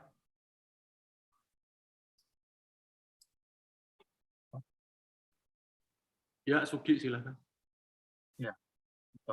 Bhante, thank you for the explanations. That was really, really impressive. I was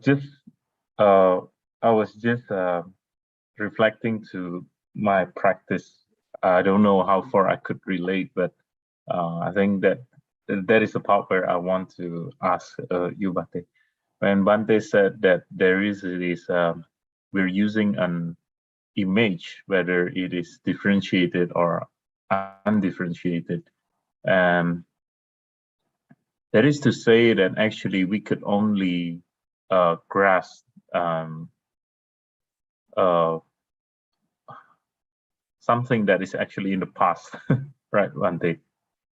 Even if it's the breath, even it's the breathing process or feels of the sensations of my hands right now, say.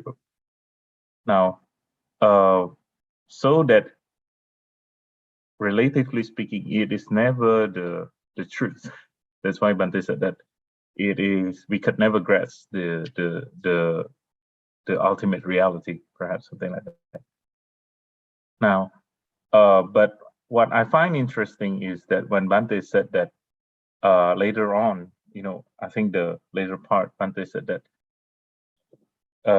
the mind can then let go of these certain images and then use other images.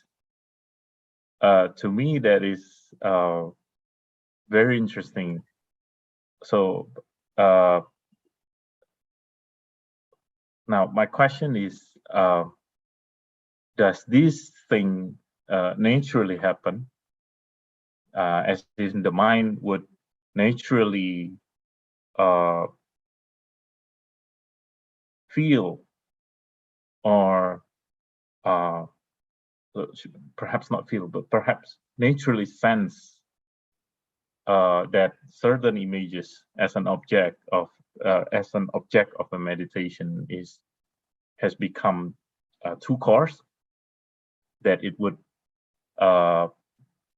detach, naturally detach, and then it would, I wouldn't say look for or search, but it would naturally,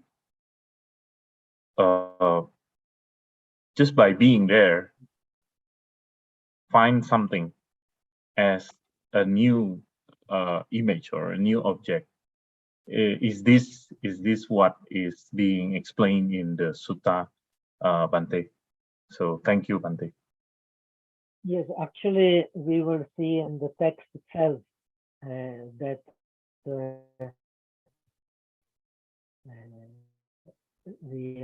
actually all that the mind is like a mirror. The mind is like a mirror, and the object is what is being reflected in that mirror. So the mind does not have any form, does not have any color, but it just reflects simply the color or the form of the object which is presented in it. So suppose you have a crystal. Mind is also like a crystal. You put near to crystal, you put some red object. So,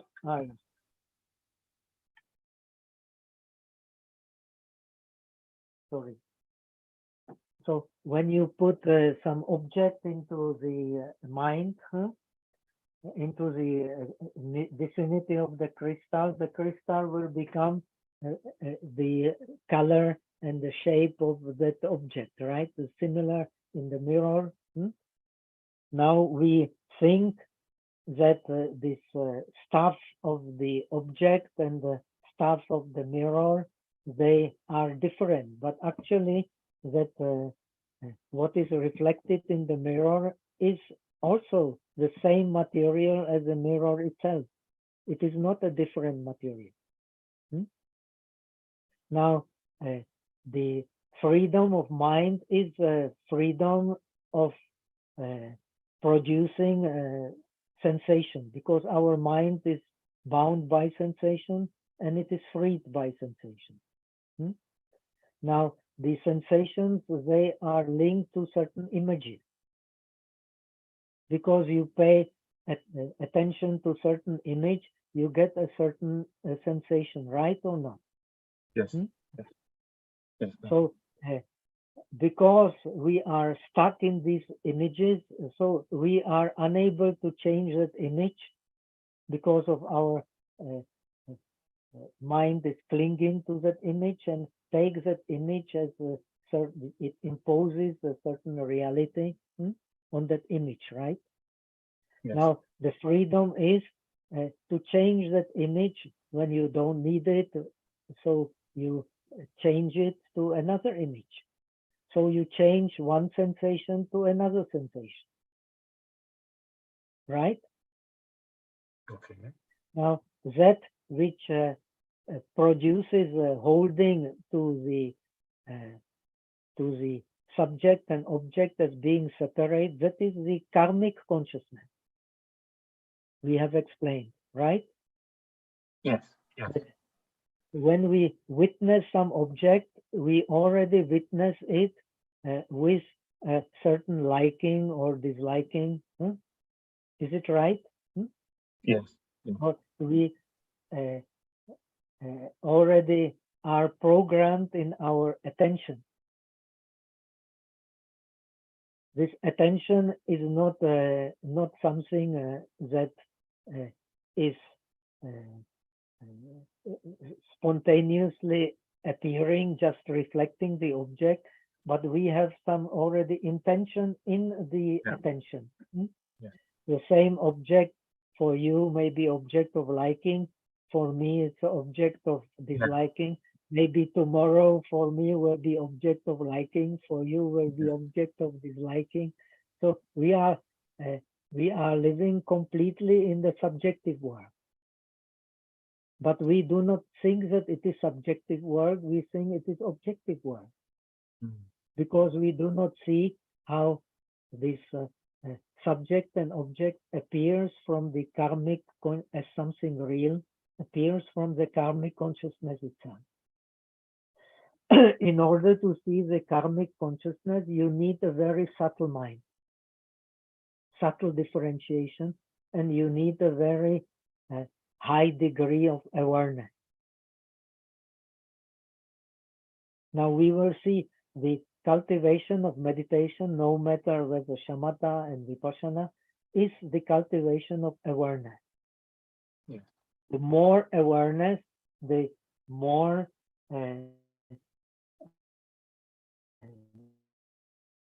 subtle the mind becomes. The less awareness, the less subtle the mind becomes. According to Yogacara, due to the habit of clinging to the self in person and in things, our consciousness, which is suchness, has transformed itself into these different kinds of consciousness which are holding to the different kinds of objects. But all this is product of our karmic consciousness. And your karmic consciousness and my karmic consciousness are different. That's why we pay attention to different objects, right? We may see We may Yes. see the same object, but you will be interested in other objects and I will be interested in another object. Because of our previous experience, right? Yes. So the different when you become a Buddha, you don't need any attention. You just reflect the object as it is. Now we need attention, we need investigation, but when we attend, when we investigate, we already are defined by our karmic consciousness. And that is subjective. So through the awareness of the suchness of the mind in this tradition, of the non-dualistic nature of the mind, you get a more and more ability to detach from your tendencies to grasping and to rejection. So your mind will naturally stay in the state of balance. State of balance is state of samadhi. When we become a Buddhas, we are always in the state of samadhi. It does not mean that we are absorbed in the object. We can go into absorption on the object, we can go out of the absorption on the object, but it means that our mind is free from the tendency of thinking. We will see next week, I will explain the shamatha. Free from tendency of thinking and free from tendency of excitement. And this is mastery of meditation. So you always remain in the state of balance. So the reality is moving, but your mind does not move.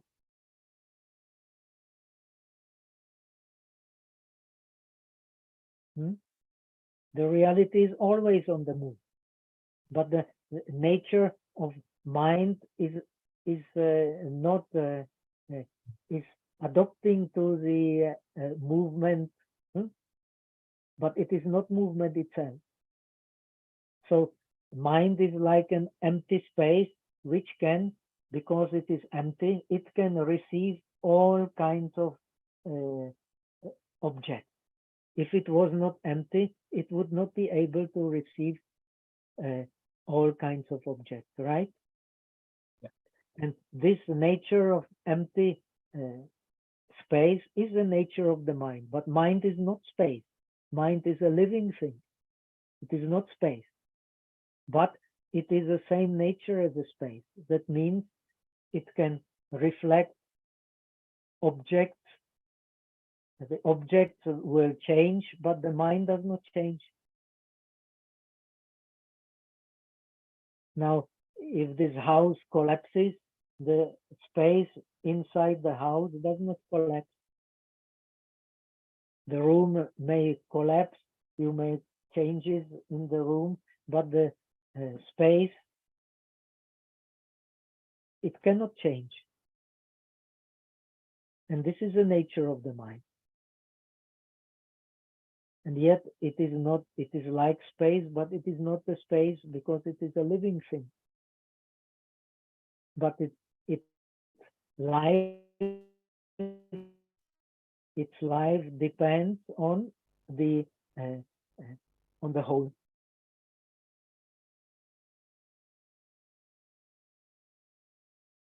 That's why it can reflect the whole.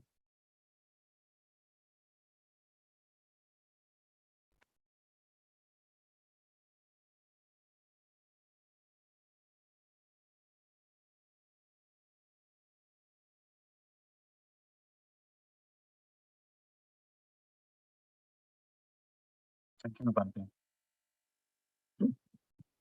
So basically, the investigation of the non-dualistic meditation is the investigation of the nature of the mind. The nature of the mind is a secret. That's why the Sutra of revealing the secret, untying the knot. And that knot in the mind, that is this the tendency of the mind to clinging. And this tendency of mind to clinging comes from the karmic mind.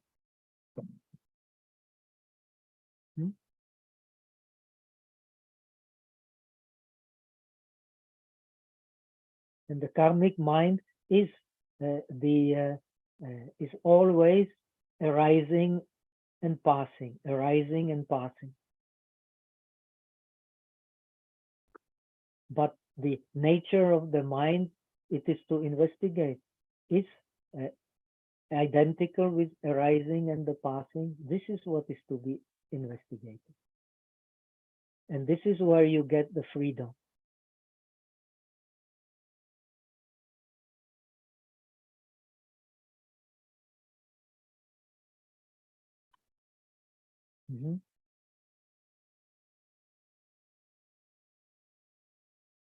So we are bound by the mind, but we are also liberated by the mind.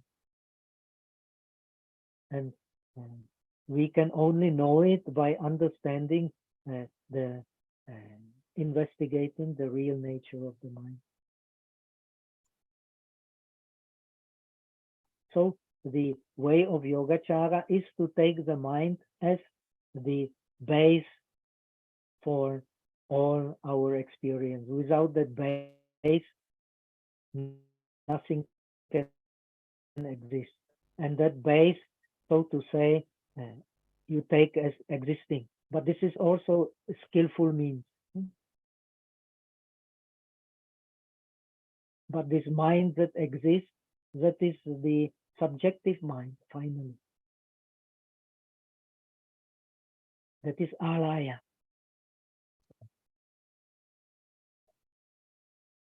And our world is based on this mind which exists, which is a karmic mind.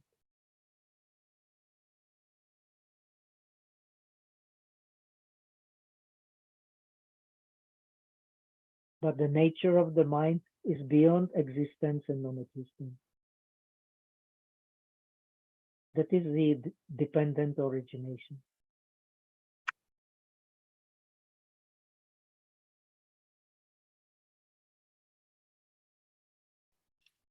Bhante, I would like to ask related to the dependent origination, Bhante.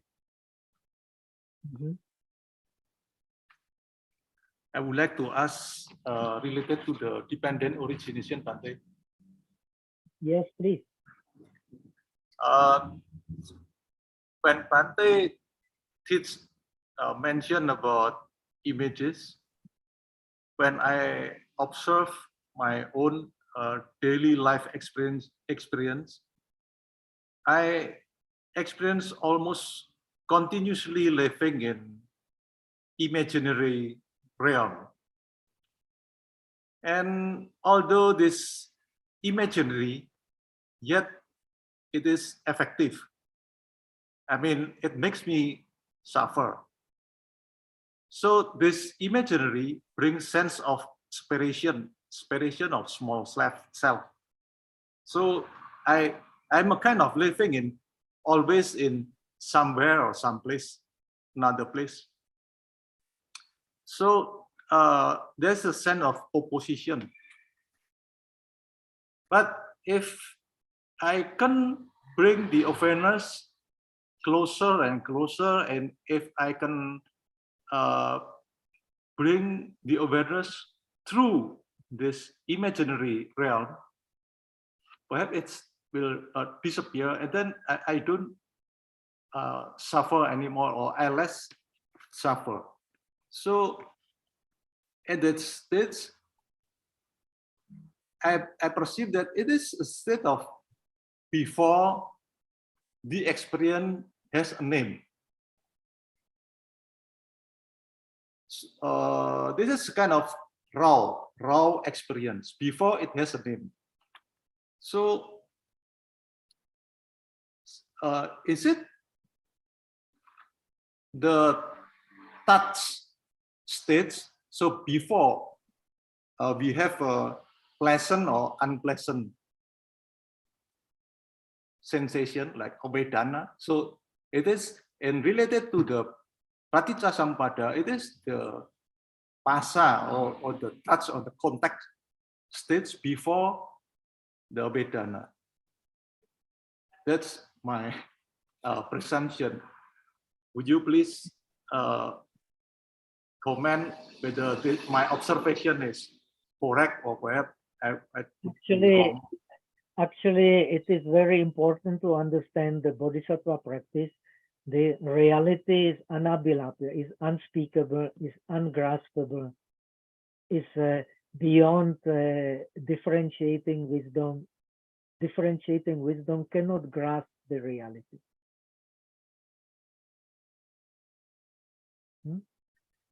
This we have learned the Heart Sutra.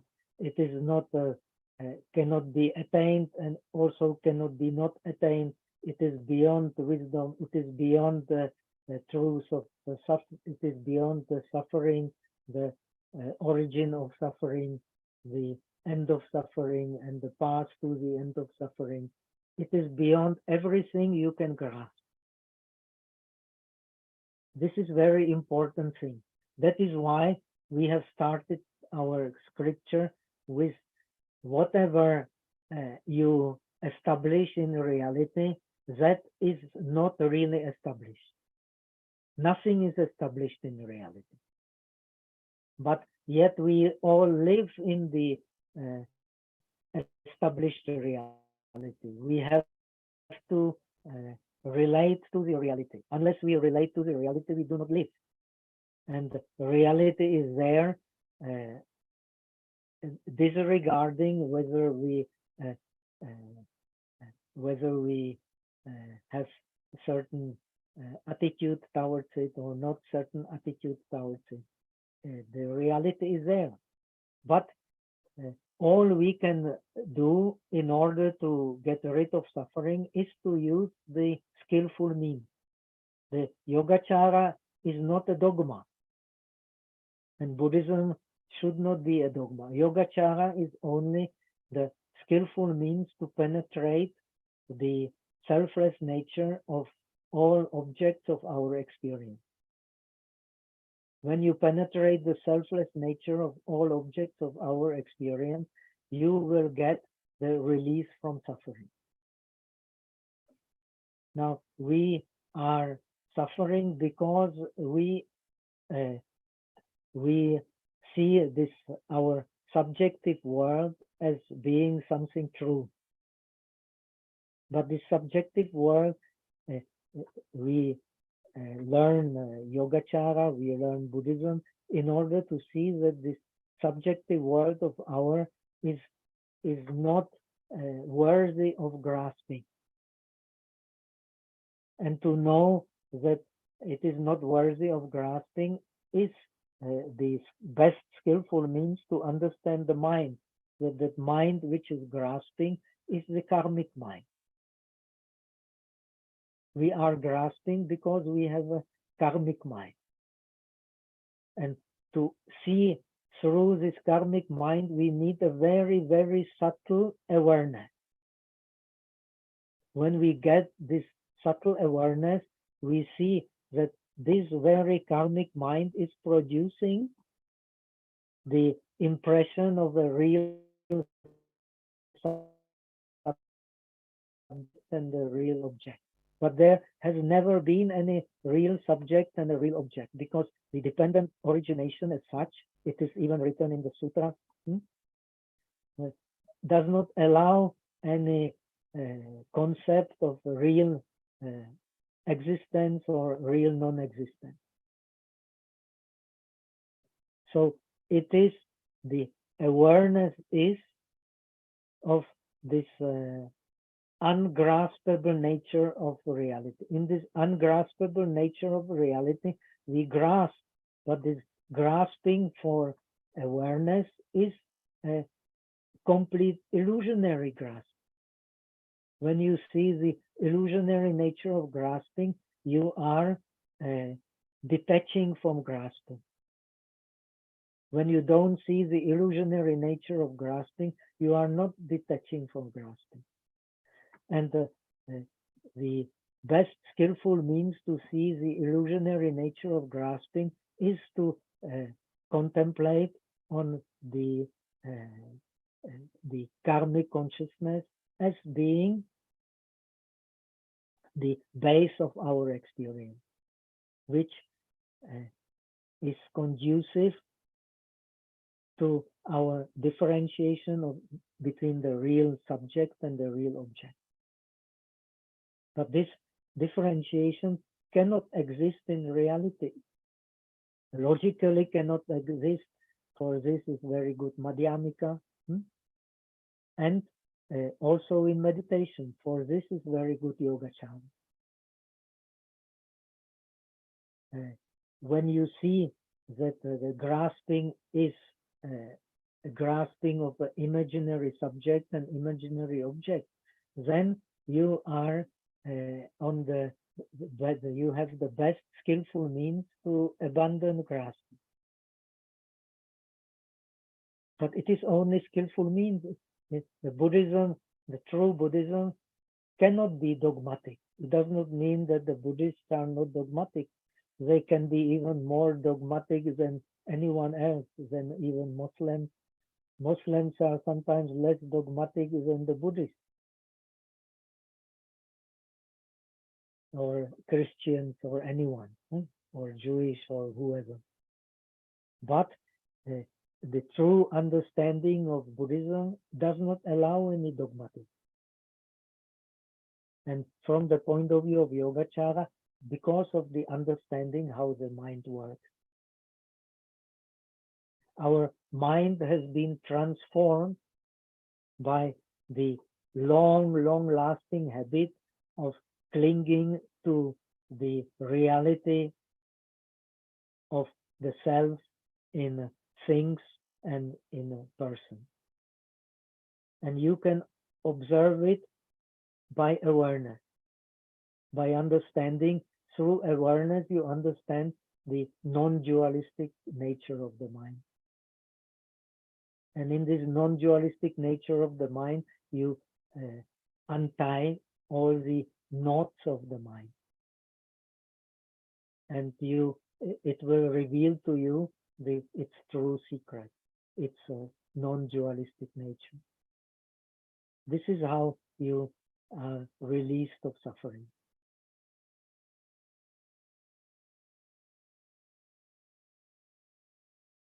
So the mind itself constructs the ties, and the mind itself also unties the tie. No one else can do it. So our world is led by the mind. Our world is controlled by the mind. And only through understanding the mind, we can untie the knots of the mind. And untying the knots of the mind is the process of meditation. And in order to make this process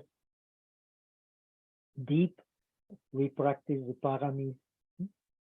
And the paramis are based on the transcendental wisdom. Transcendental wisdom is the wisdom of the innate purity of the mind.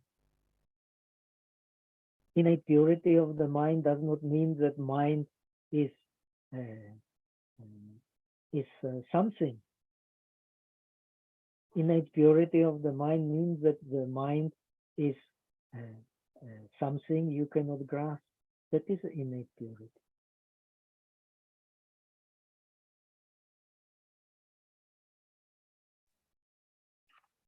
Thank you, Bhante.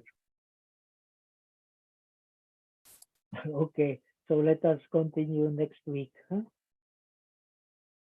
Oktober. So Thank you, 愿 Bhante. 以此功德，故知一切，我等一众生皆空成佛道。May the merit of this practice spread to all beings so that we all attain the state of Buddhahood. See you next week. And so nice to talk to Indonesia, friend.